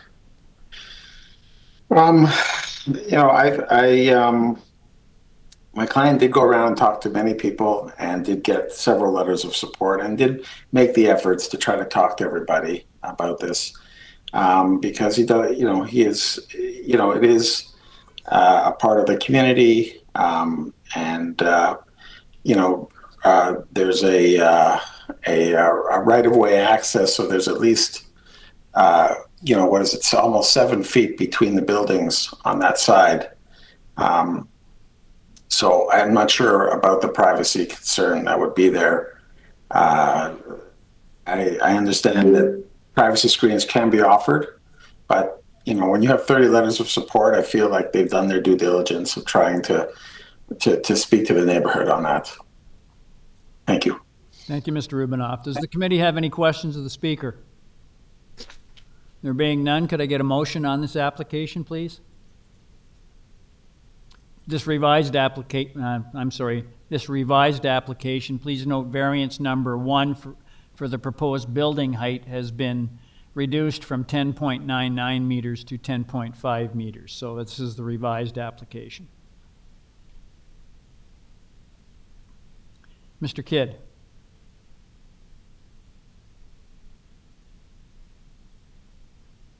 Mr. Kidd, we can't hear you.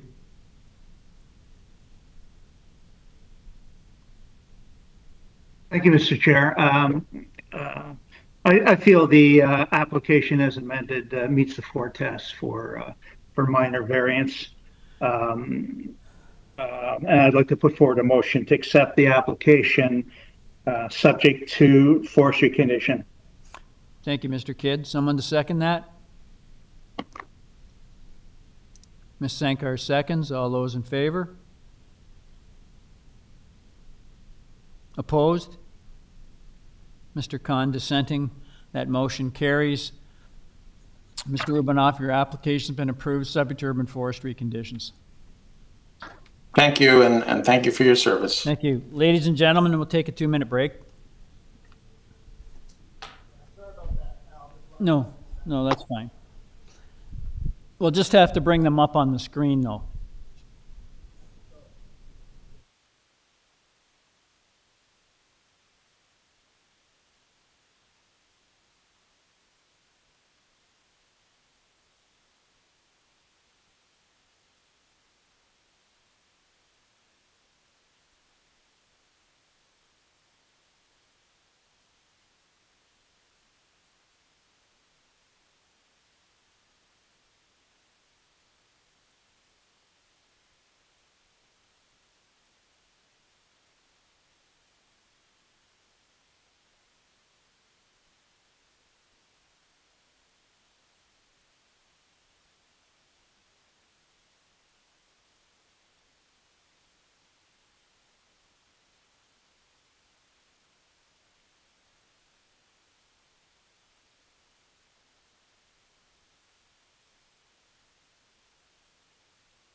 Ladies and gentlemen, committee's back in session.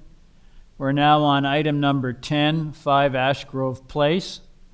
I have one person registered to speak. That's Victor Guitberg, Guitberg. Are you there, sir? Guitberg. Yeah, I'm here. Yes, can you thank hear me? Sir. Can I get your full name and address, please? Absolutely. My name is Victor Guitberg, 33 Belvedere Crescent in Richmond Hill. I'm an architect and I'm representing the owner of number 5 Ashgrove. Okay, thank you. My apologies for problems with the microphone. Now, I'm just going through your file. I note that there's a recommended condition from Urban Forestry. There's a advisory letter from Metrolink dated the 30th of November, just letting you know that you're in their corridor. And there's also, I understand, there's a late report from City Planning. So if we could have that up on the screen, please. You can see it up there, panel members. I'm sorry you didn't get this with your agenda. Just indicate that if planning appears to have no objection, subject to condition number 1. I'll just ask Mr. Guitberg, I guess I don't know if you've had the opportunity to see that city planning report. I did, yeah. So it's pretty standard conditions. We've got through it in many other applications, and yeah, we're in full agreement with this condition. Okay, thank you, sir. I've gone through your file. What you're asking for in the 6th variance is pretty straightforward. I'll just ask, is there anything you'd like to tell the committee, sir, that isn't contained in the material we have before us this afternoon? I just wanted to briefly, if you allow me to briefly to say about variance number 1 and number 3, because they probably they look a little bit unusual, reduction in front yard setback, but the reason for this reduction is a rather odd location of house number 7. So we have to average, to comply with bylaw, we have to average 2 front yard setback of 2 adjacent properties, but because of the location of number 7, we can't really do that.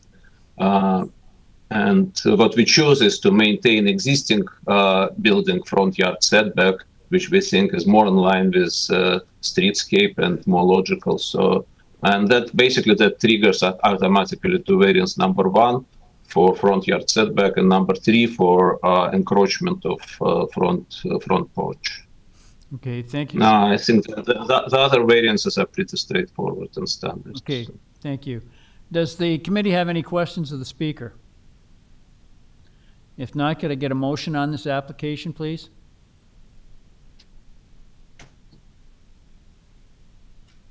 Mr. Kidd?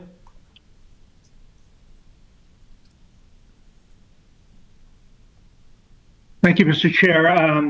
I feel the requested variances are minor in nature, and I'd like to put forward a motion to accept the application subject to forestry condition and subject to the conditions set out in the planning staff report dated November 30th.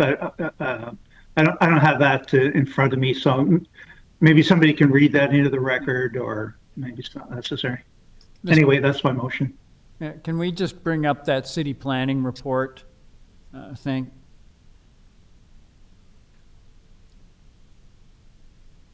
Yes, so... yes, I'd like to make it conditional to the planning staff condition that the exterior main wall height be developed in accordance with the north and south side elevations drawings attached to the November 30th report.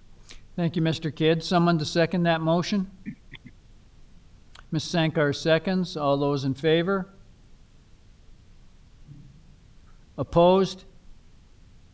Mr. Khan dissenting. That motion carries. Mr. Guitberg, your application's been approved, subject to urban forestry and city planning conditions. Thank you. Good afternoon. Thank you. We also have, we're on item number 12, 165 Teddington Park Avenue. I have one person registered to speak. That's a Michael Charles Taylor. Are you there? Oh, can you hear me? Yes, I can hear you, sir. Can I get your full name and address, please? Yes, my name is Michael Taylor. Address is 245 Davenport Road, Suite 300, Toronto. Okay, thank you, sir. I'm just going through your file. I note that there's a recommended condition from urban forestry. There's also, this is another one, again, my apologies, committee members, there's a late report from city planning. If I could have that up on the screen, please.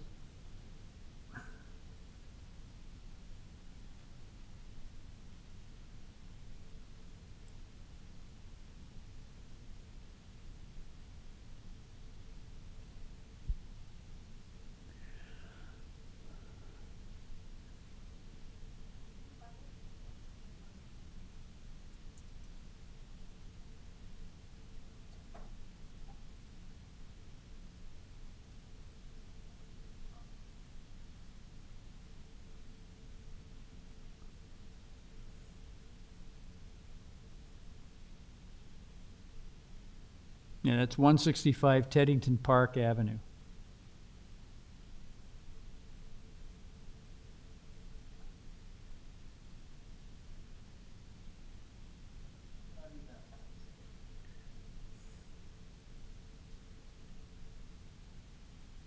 Okay, can we just scroll down there, Ms. Mosley? Okay, there's a number of, I'll just ask the agent, Mr. Taylor, have you had the opportunity to see this report? Yes, I have. It was also included in the online in advance. So have you had the opportunity to read it though? And are you proposing? Yes, I have. Yes. Are you proposing to make the changes that they're suggesting? I am. In addition, I have several other amendments that I'd like to add to that, please. Okay, sir. If you'd like to, if you can just read into the record, then the public record, can you read us what those changes are going to be?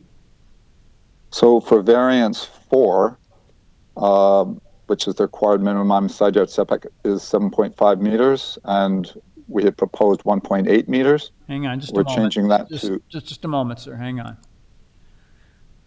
number 4, where it says the proposed side yard setback is 1.8 meters. Yes. We're changing that to 2 meters, so we're enlarging it. Okay, all right. That's very. And number 5. 4. Yes, and number 5, we're changing the floor space index from 0.475 to 0.47. Hang on. Okay, hang on. Variance number 5 from 0.475 to how much? 0.47. 0.47. Okay, what's next? Yes. Well, that should be it, because you've got the other 4 from in the planning report. That new okay, report. no. You have to. Can you tell the committee? Can you tell us because it's the public has to hear this as well. Okay. Can you tell us which ones you're changing and which ones you're eliminating? Absolutely. We're eliminating number 1. So number 1 is deleted? Yes. Okay. Number 3 is being changed to 1.93 meters. Okay, instead of 1.8. Let's just a moment. Variance number 3. Okay, right now variance number 3, the proposed side yard setback is 1.8 meters at the east side. What are you proposing to change that to? 1.93 meters. Okay, thank you. What else? Variance number. Do you want me to go over variance number 4 and 5 again? You've done that already. 4 and 5, we've done that. Is there anything else? Okay. Yes, variance 8. Okay. So we're changing the proposed area of the rear platform from 42.6 square meters to 16.95 square meters. Okay, thank you. Anything else? And then we are eliminating variance 9 and 10.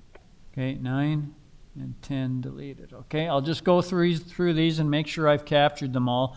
Variance number 1 is deleted. Okay. Variance number 2 remains. Variance number 3, the side yard setback on the east side is increased from 1.8 meters to 1.93 meters. Variance number 4, the side yard setback on the west side has been increased from 1.8 meters to 2 meters. Variance number 5, the floor space index has been reduced from 0.475 to 0.47. Variance Correct. number 6 stays. Variance number 7 stays.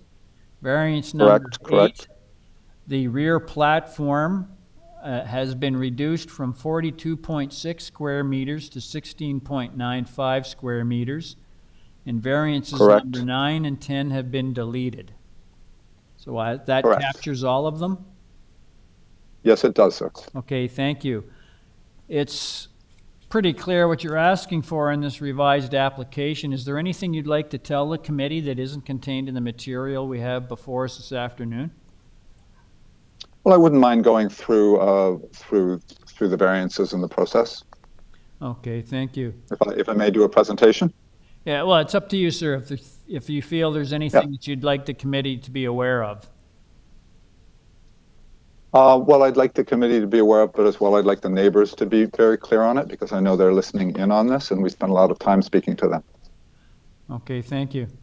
Does the committee have any questions of the speaker? Mr. Kidd. Thank you, Mr. Chair. I noticed for variance number 3, the city is requesting that you increase the east side yard setback to 2 meters, but you, in your amendment, you've changed it to 1.93. Is there any reason you didn't go with the 2 meters that the planning staff suggested? So the west side,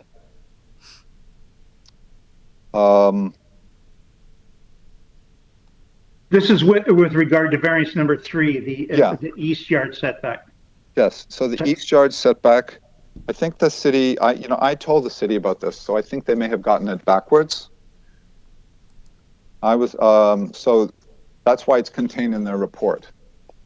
It's because we've been having discussions. So the east side should be 1.93 and the west side should be 2 meters.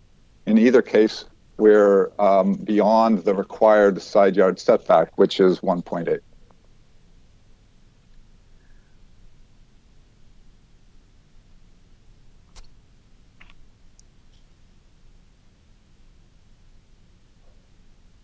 The required side yard setback is 7.5 meters. The city's asking you to change that to 2 meters, and you're changing it to 1.93 meters. The 2 meters is contained in the comment section of the staff report.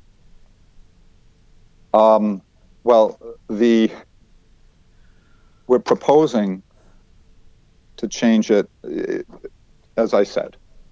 They've gotten it backwards. This is what we discussed.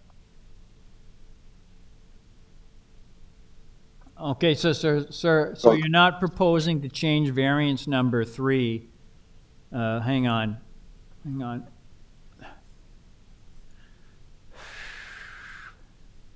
Variance number 3, you're not proposing to be 2 meters. It's 1.93. That's what you're proposing.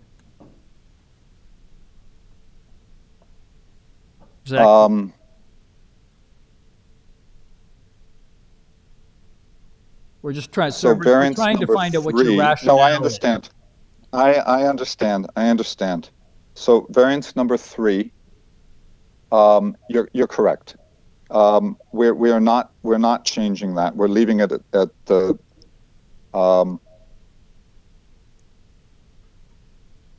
Can I show you a? What variance number 3? You're proposing to increase it from 1.8 meters to 1.93 meters, correct? Yes. But planning was asking for 2, and Mr. Kidd asked you, what's the rationale not for going with the planning figure of 2 meters?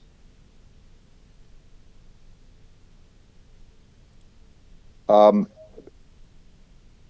rationale is that we only want 1.93 and not 2.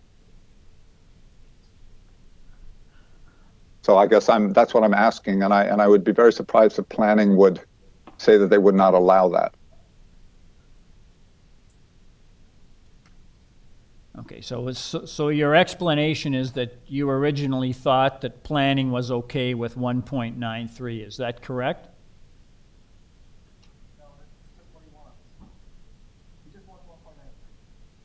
All right, we'll just... Let me just check this, if you will, sir. So that is variance 3. So on the east side, we've asked for 1.93, and that was my understanding of what planning was going to was fine with that.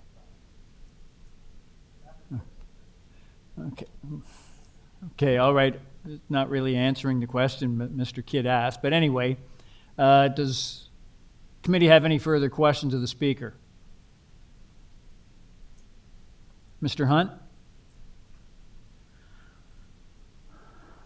Mr. Chair, to the speaker, if I could have that planning report back up.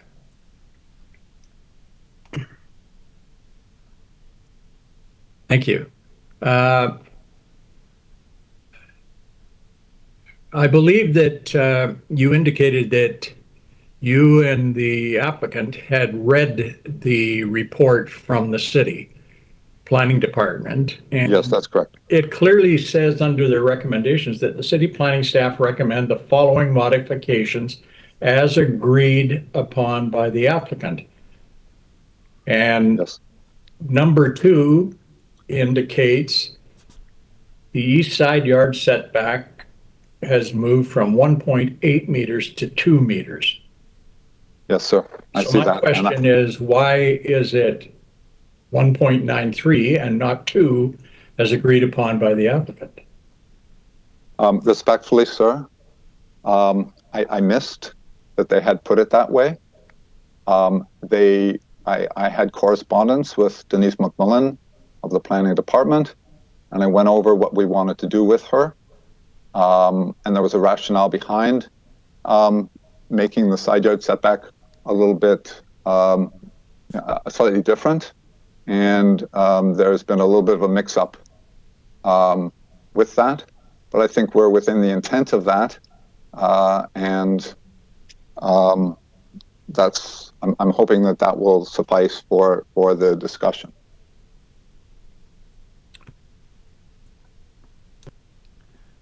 So what you have before us, sir, is you're asking for 1.93 meters, not 2 meters. Is that correct? On the east side, yes. Okay, thank you. And if I could show you the diagram, you'll see the small area that encompasses. It's very minimal.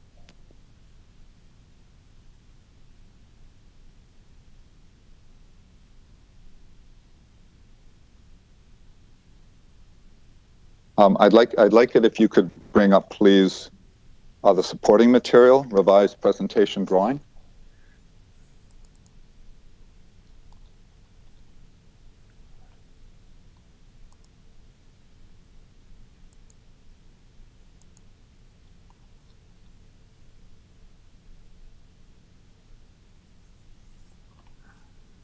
Yes, so that should be,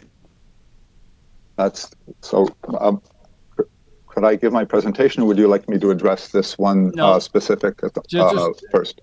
Sir, I asked if you wanted to give a presentation. You said no. Mr. Kidd asked you the question. I'm sorry. We're trying to sort this out. I said I would like to question. Okay, I did say I would like to give a presentation, sir. That's what I said. That's all right. If you want to make a presentation, then make a presentation, but focus on the issue that Mr. Kidd asked you about. I see. Okay. Well, if you could go to page 2,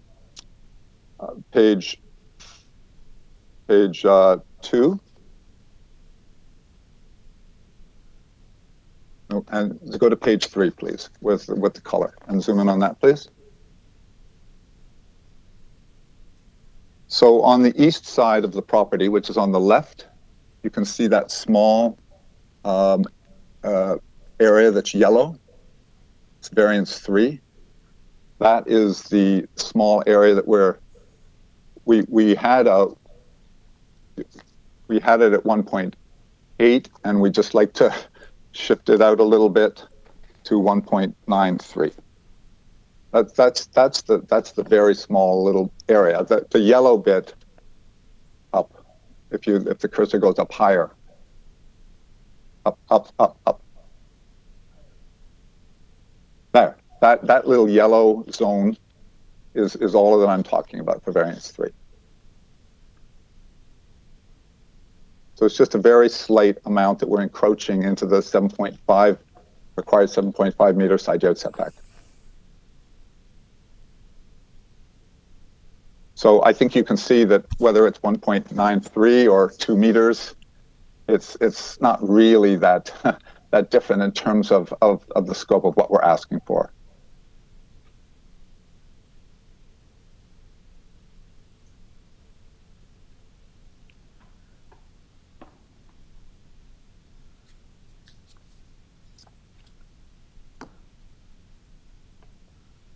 Okay, sir, do you have anything else you'd like to say? Not at the moment. Well, I'm sorry, sir. I did want to just give a presentation and speak to the process and the neighbors. But if the committee doesn't feel that that's necessary, I will. It's up to you, I will sir. leave it to them. Sir, it's up to you, and you're wasting your time. So can you, if you want to make a presentation, then make your presentation.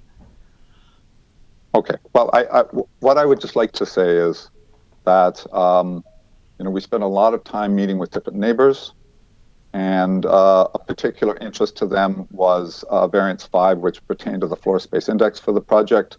Following the issuance of the public hearing notice, the Teddington Park Residents Association requested that we reduce the FSI from 0.475 to 0.47, which we're indicating. And so therefore we have a letter of support from the association, as well as 6 letters of support from neighbors. The applicant also spoke to 6 other neighbors who expressed support, but did not sign a letter. And she made a real attempt to contact the rest of the neighbors on the block, as well as neighbors directly behind the lot on Gulfdale Road, to try to talk to them, even knocked on some doors, but was unsuccessful in reaching them. Okay. So I will leave it at that. Okay. Is there anything else you wanted to add, sir? No, sir. Okay, thank you. Does the committee have any questions of the speaker? There being none, I won't go through these changes again through these modifications, since we've already gone through them in considerable detail. If I could get a motion on this revised application, please. And I do note that there is planning had a condition to approval at the end of their report after the recommended modifications. If we could get that report back up on the screen, please.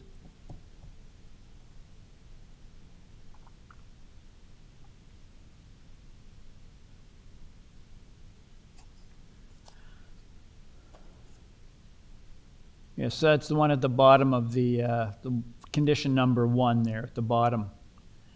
That would be the condition to approval. If I could get a motion on this revised application, please. Mr. Kidd?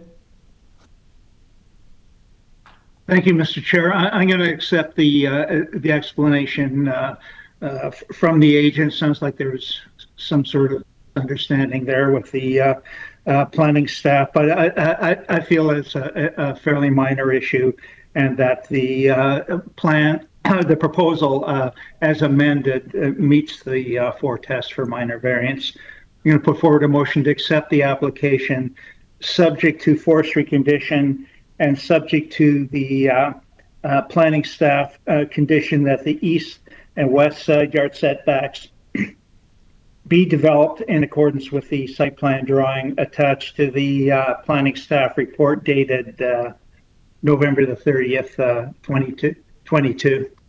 Thank you, Mr. Kidd. Someone to second that motion? Ms. Sankar seconds. All those in favor?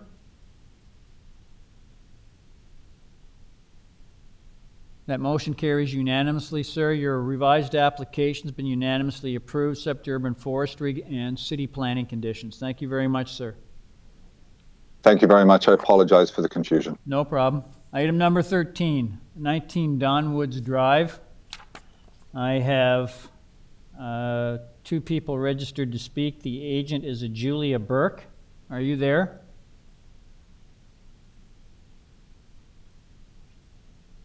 Julia Burke, Hello? are you there?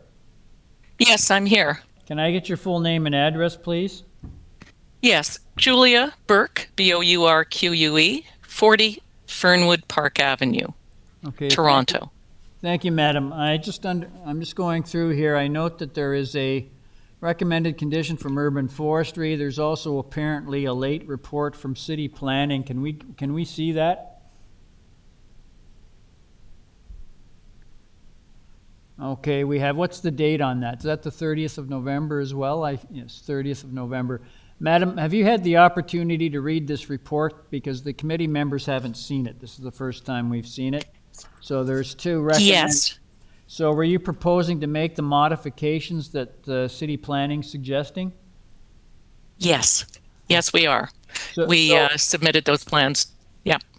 So if you could just read into the public record what those changes are. Yes.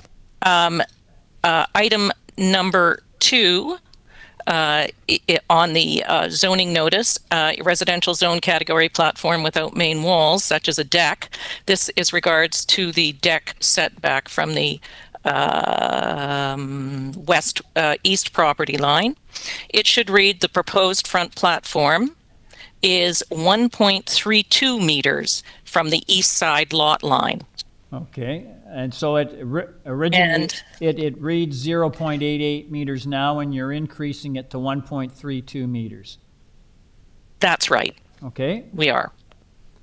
Item number 3, the minimum side yard setback for an ancillary building or structure located in a side yard. The proposed side yard setback for the ancillary building is 0.63 meters as revised. It was initially 0.33 meters. We have increased the distance to 0.63 meters. Okay, thank you, madam. Item number 4 has been deleted. Oh, variance number 4 has been deleted. Okay, thank you very much. Yeah, Are there any other changes? No, that's all. Okay, thank you. Is there anything you'd like to tell the committee that isn't contained in the material we have before us this afternoon? Only that all of the neighbors have been shown the plans and are in full agreement with our the variances being applied for. Great, thank you very much, madam.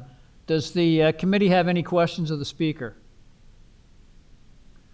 Okay, we have, if I could get a motion on this revised application. Please note that I believe there's also a add-on condition on that city planning report. Am I correct?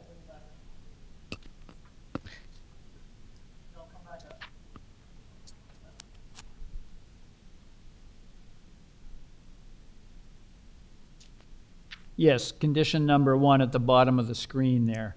So if I could get a motion, it would be also subject to that. It may be subject, you can make it subject to that city planning condition as well.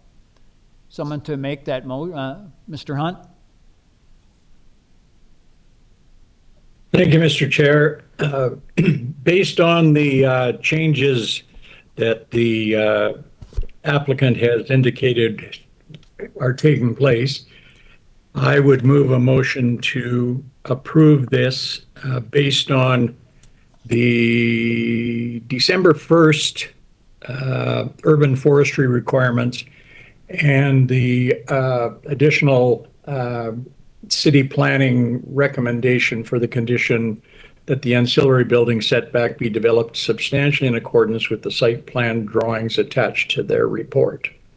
Okay, thank you, Mr. Hunt. Someone to second that? Ms. Sankar seconds. All those in favor? That motion carries.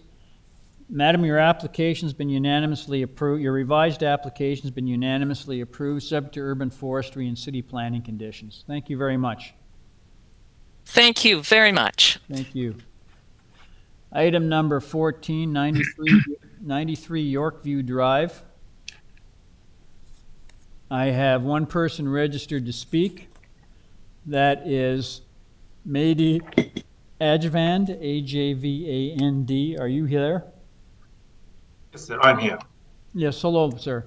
I've gone through your file. I note that there's a recommended condition from Urban Forestry, and there's also a city planning report dated the 30th of November, which recommends some modifications, as well as a condition if the application is approved. I just wanted to ask, sir, did you want to, have you had the opportunity to review those reports, and did you want to make those changes recommended by city planning? Yes, sir. Good afternoon. My name is Mehdi Ajvan. I'm here as the architect of project on behalf of my client, owner of 93 Yorkview. Yes, we are totally okay with the urban forestry condition and also with the staff report that suggested true modification on the variances. Do you want me to read the modification? Sir, can you just slow down a bit there? Sure. Are you proposing to make changes to your application? Yes, sir. Can you read those changes into the record for the public's benefit, please? Sure, definitely. Variance number 1 for the proposed front yard landscaping area. We have improvements, the proposed landscaping area from 47.91 to 60%. Okay, thanks. So it's going from 47.91% to 60%.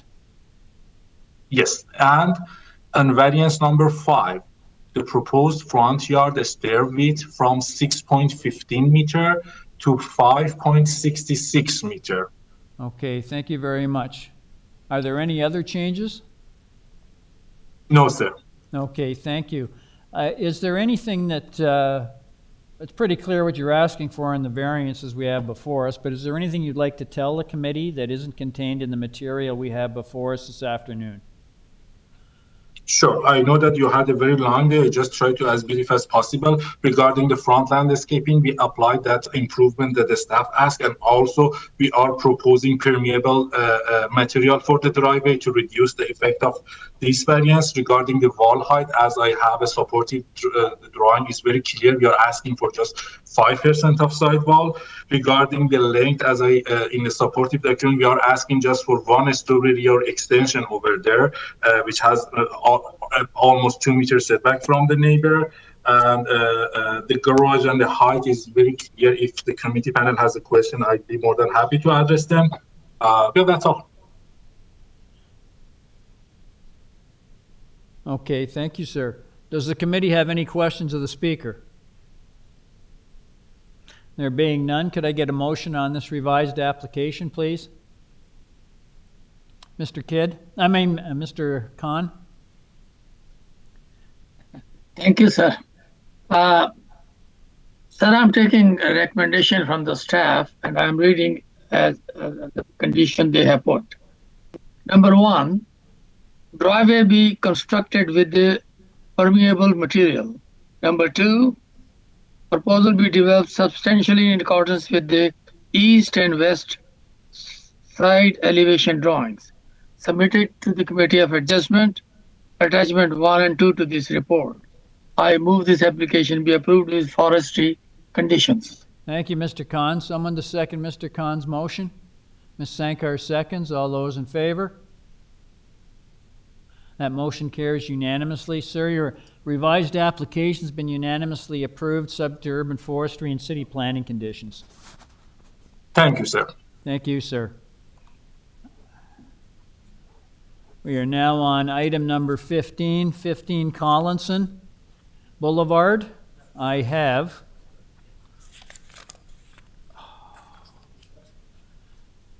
two people registered to speak. I'm just going to ask Mr. Chu. I have a Cynthia Beliak. Is she an agent or owner? She's a member of the public.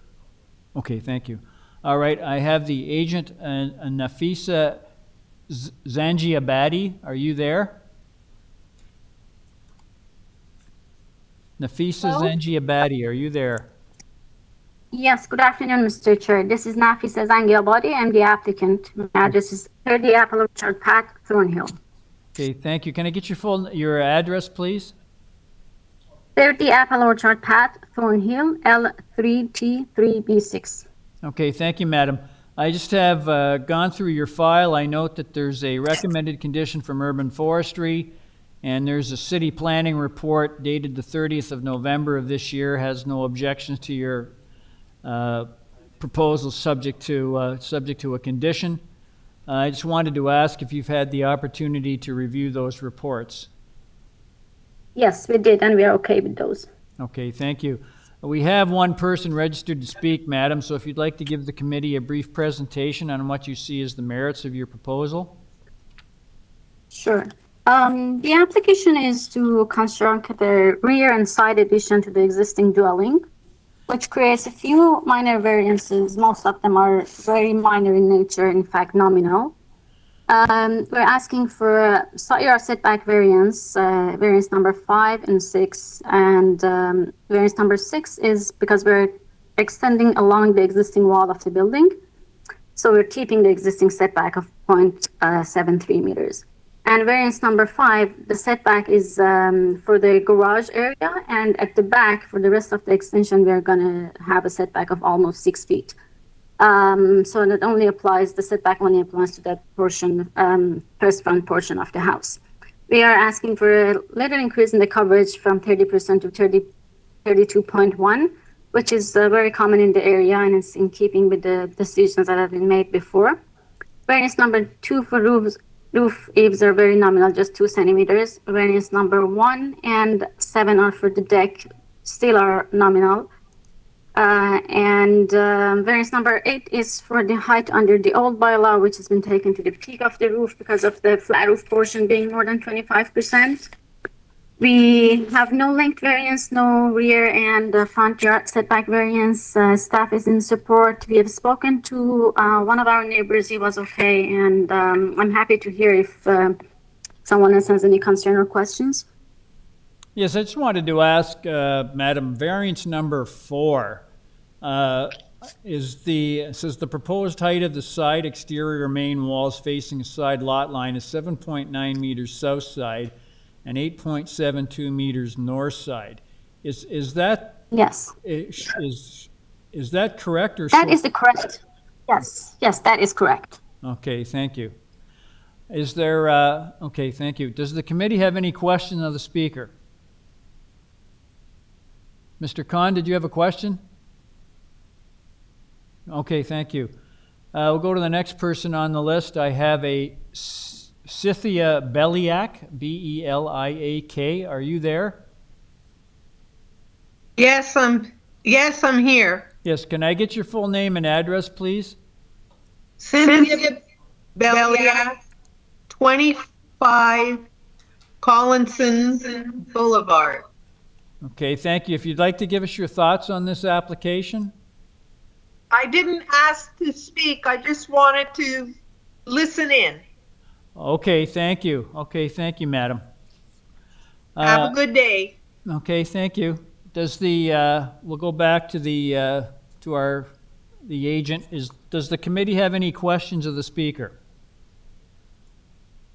There being none, could I get a motion on this application, please?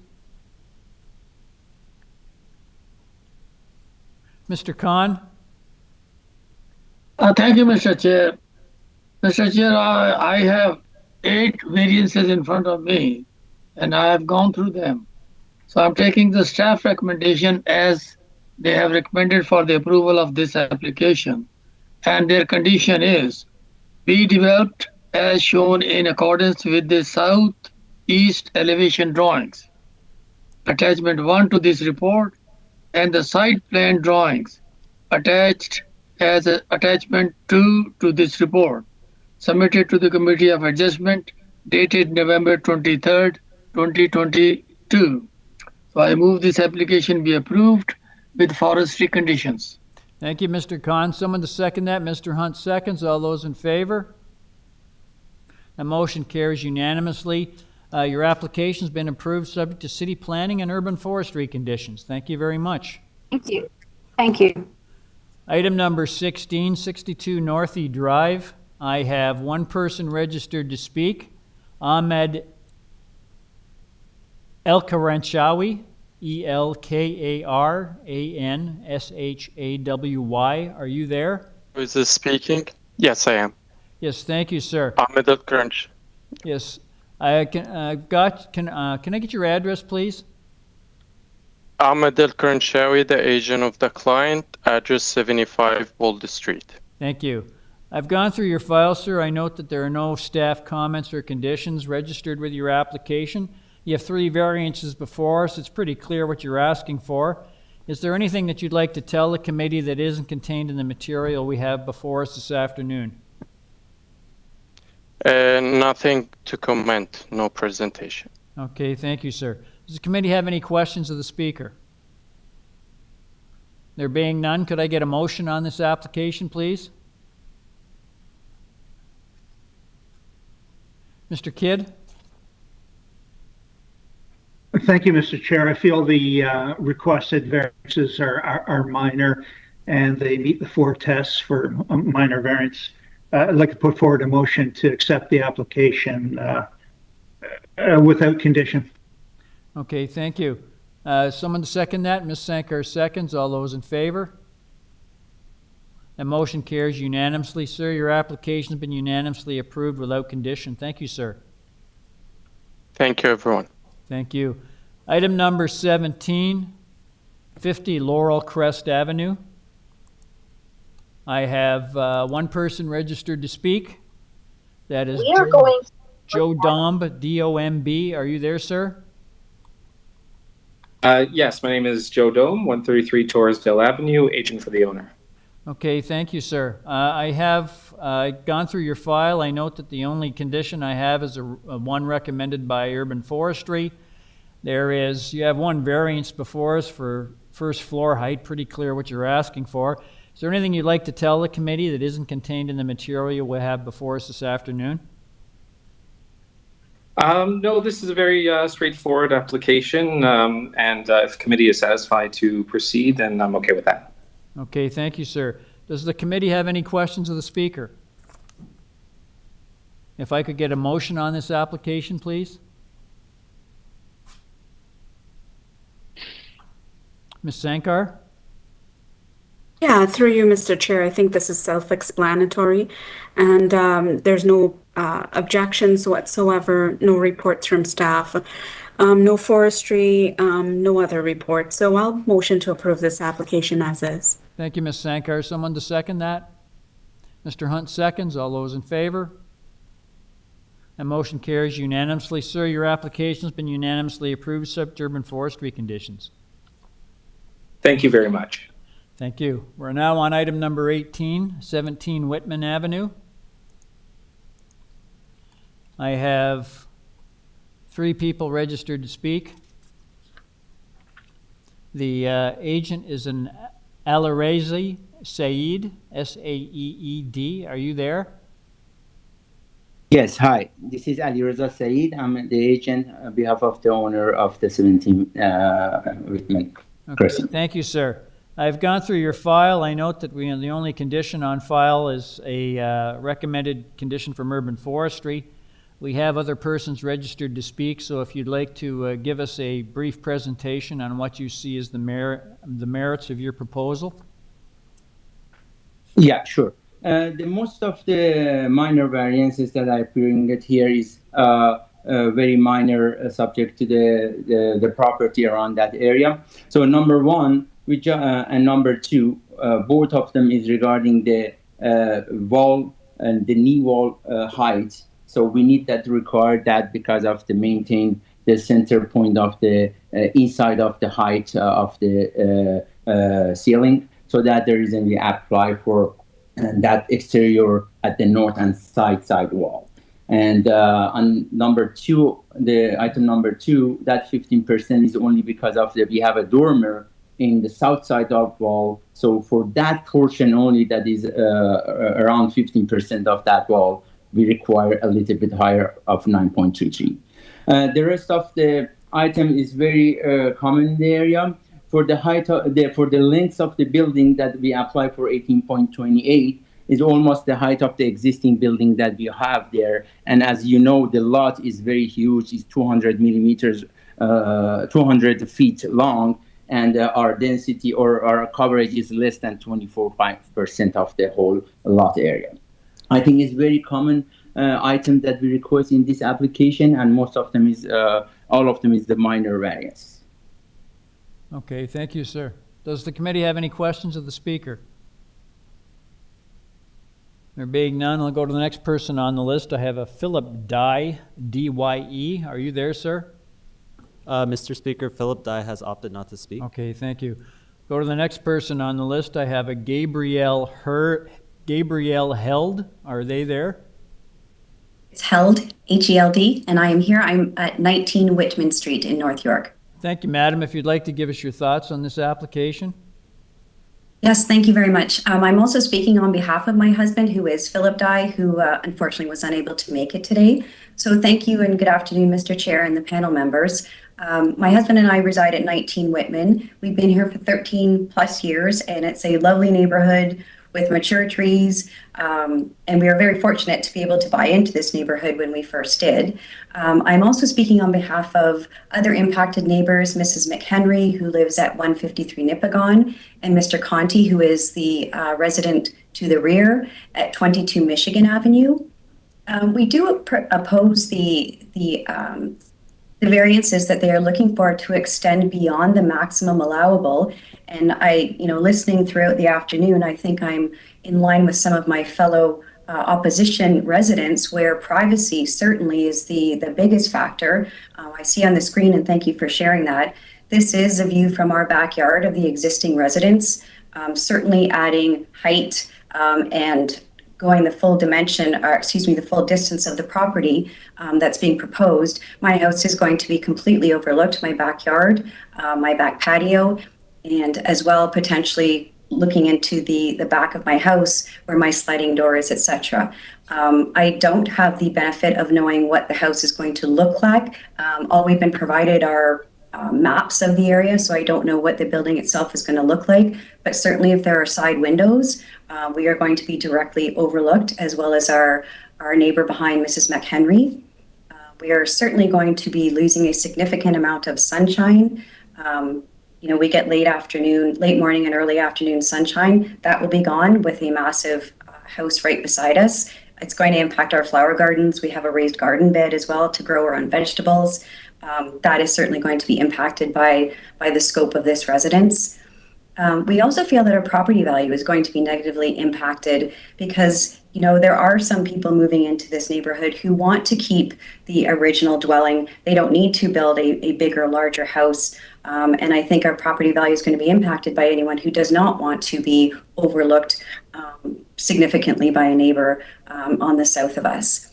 And, maybe on a larger scale, we're in a society and a city where we're wanting to reduce waste and reduce our carbon footprint. So building an even larger house is going to be required more resources to build it, to heat it, to cool it, to maintain it.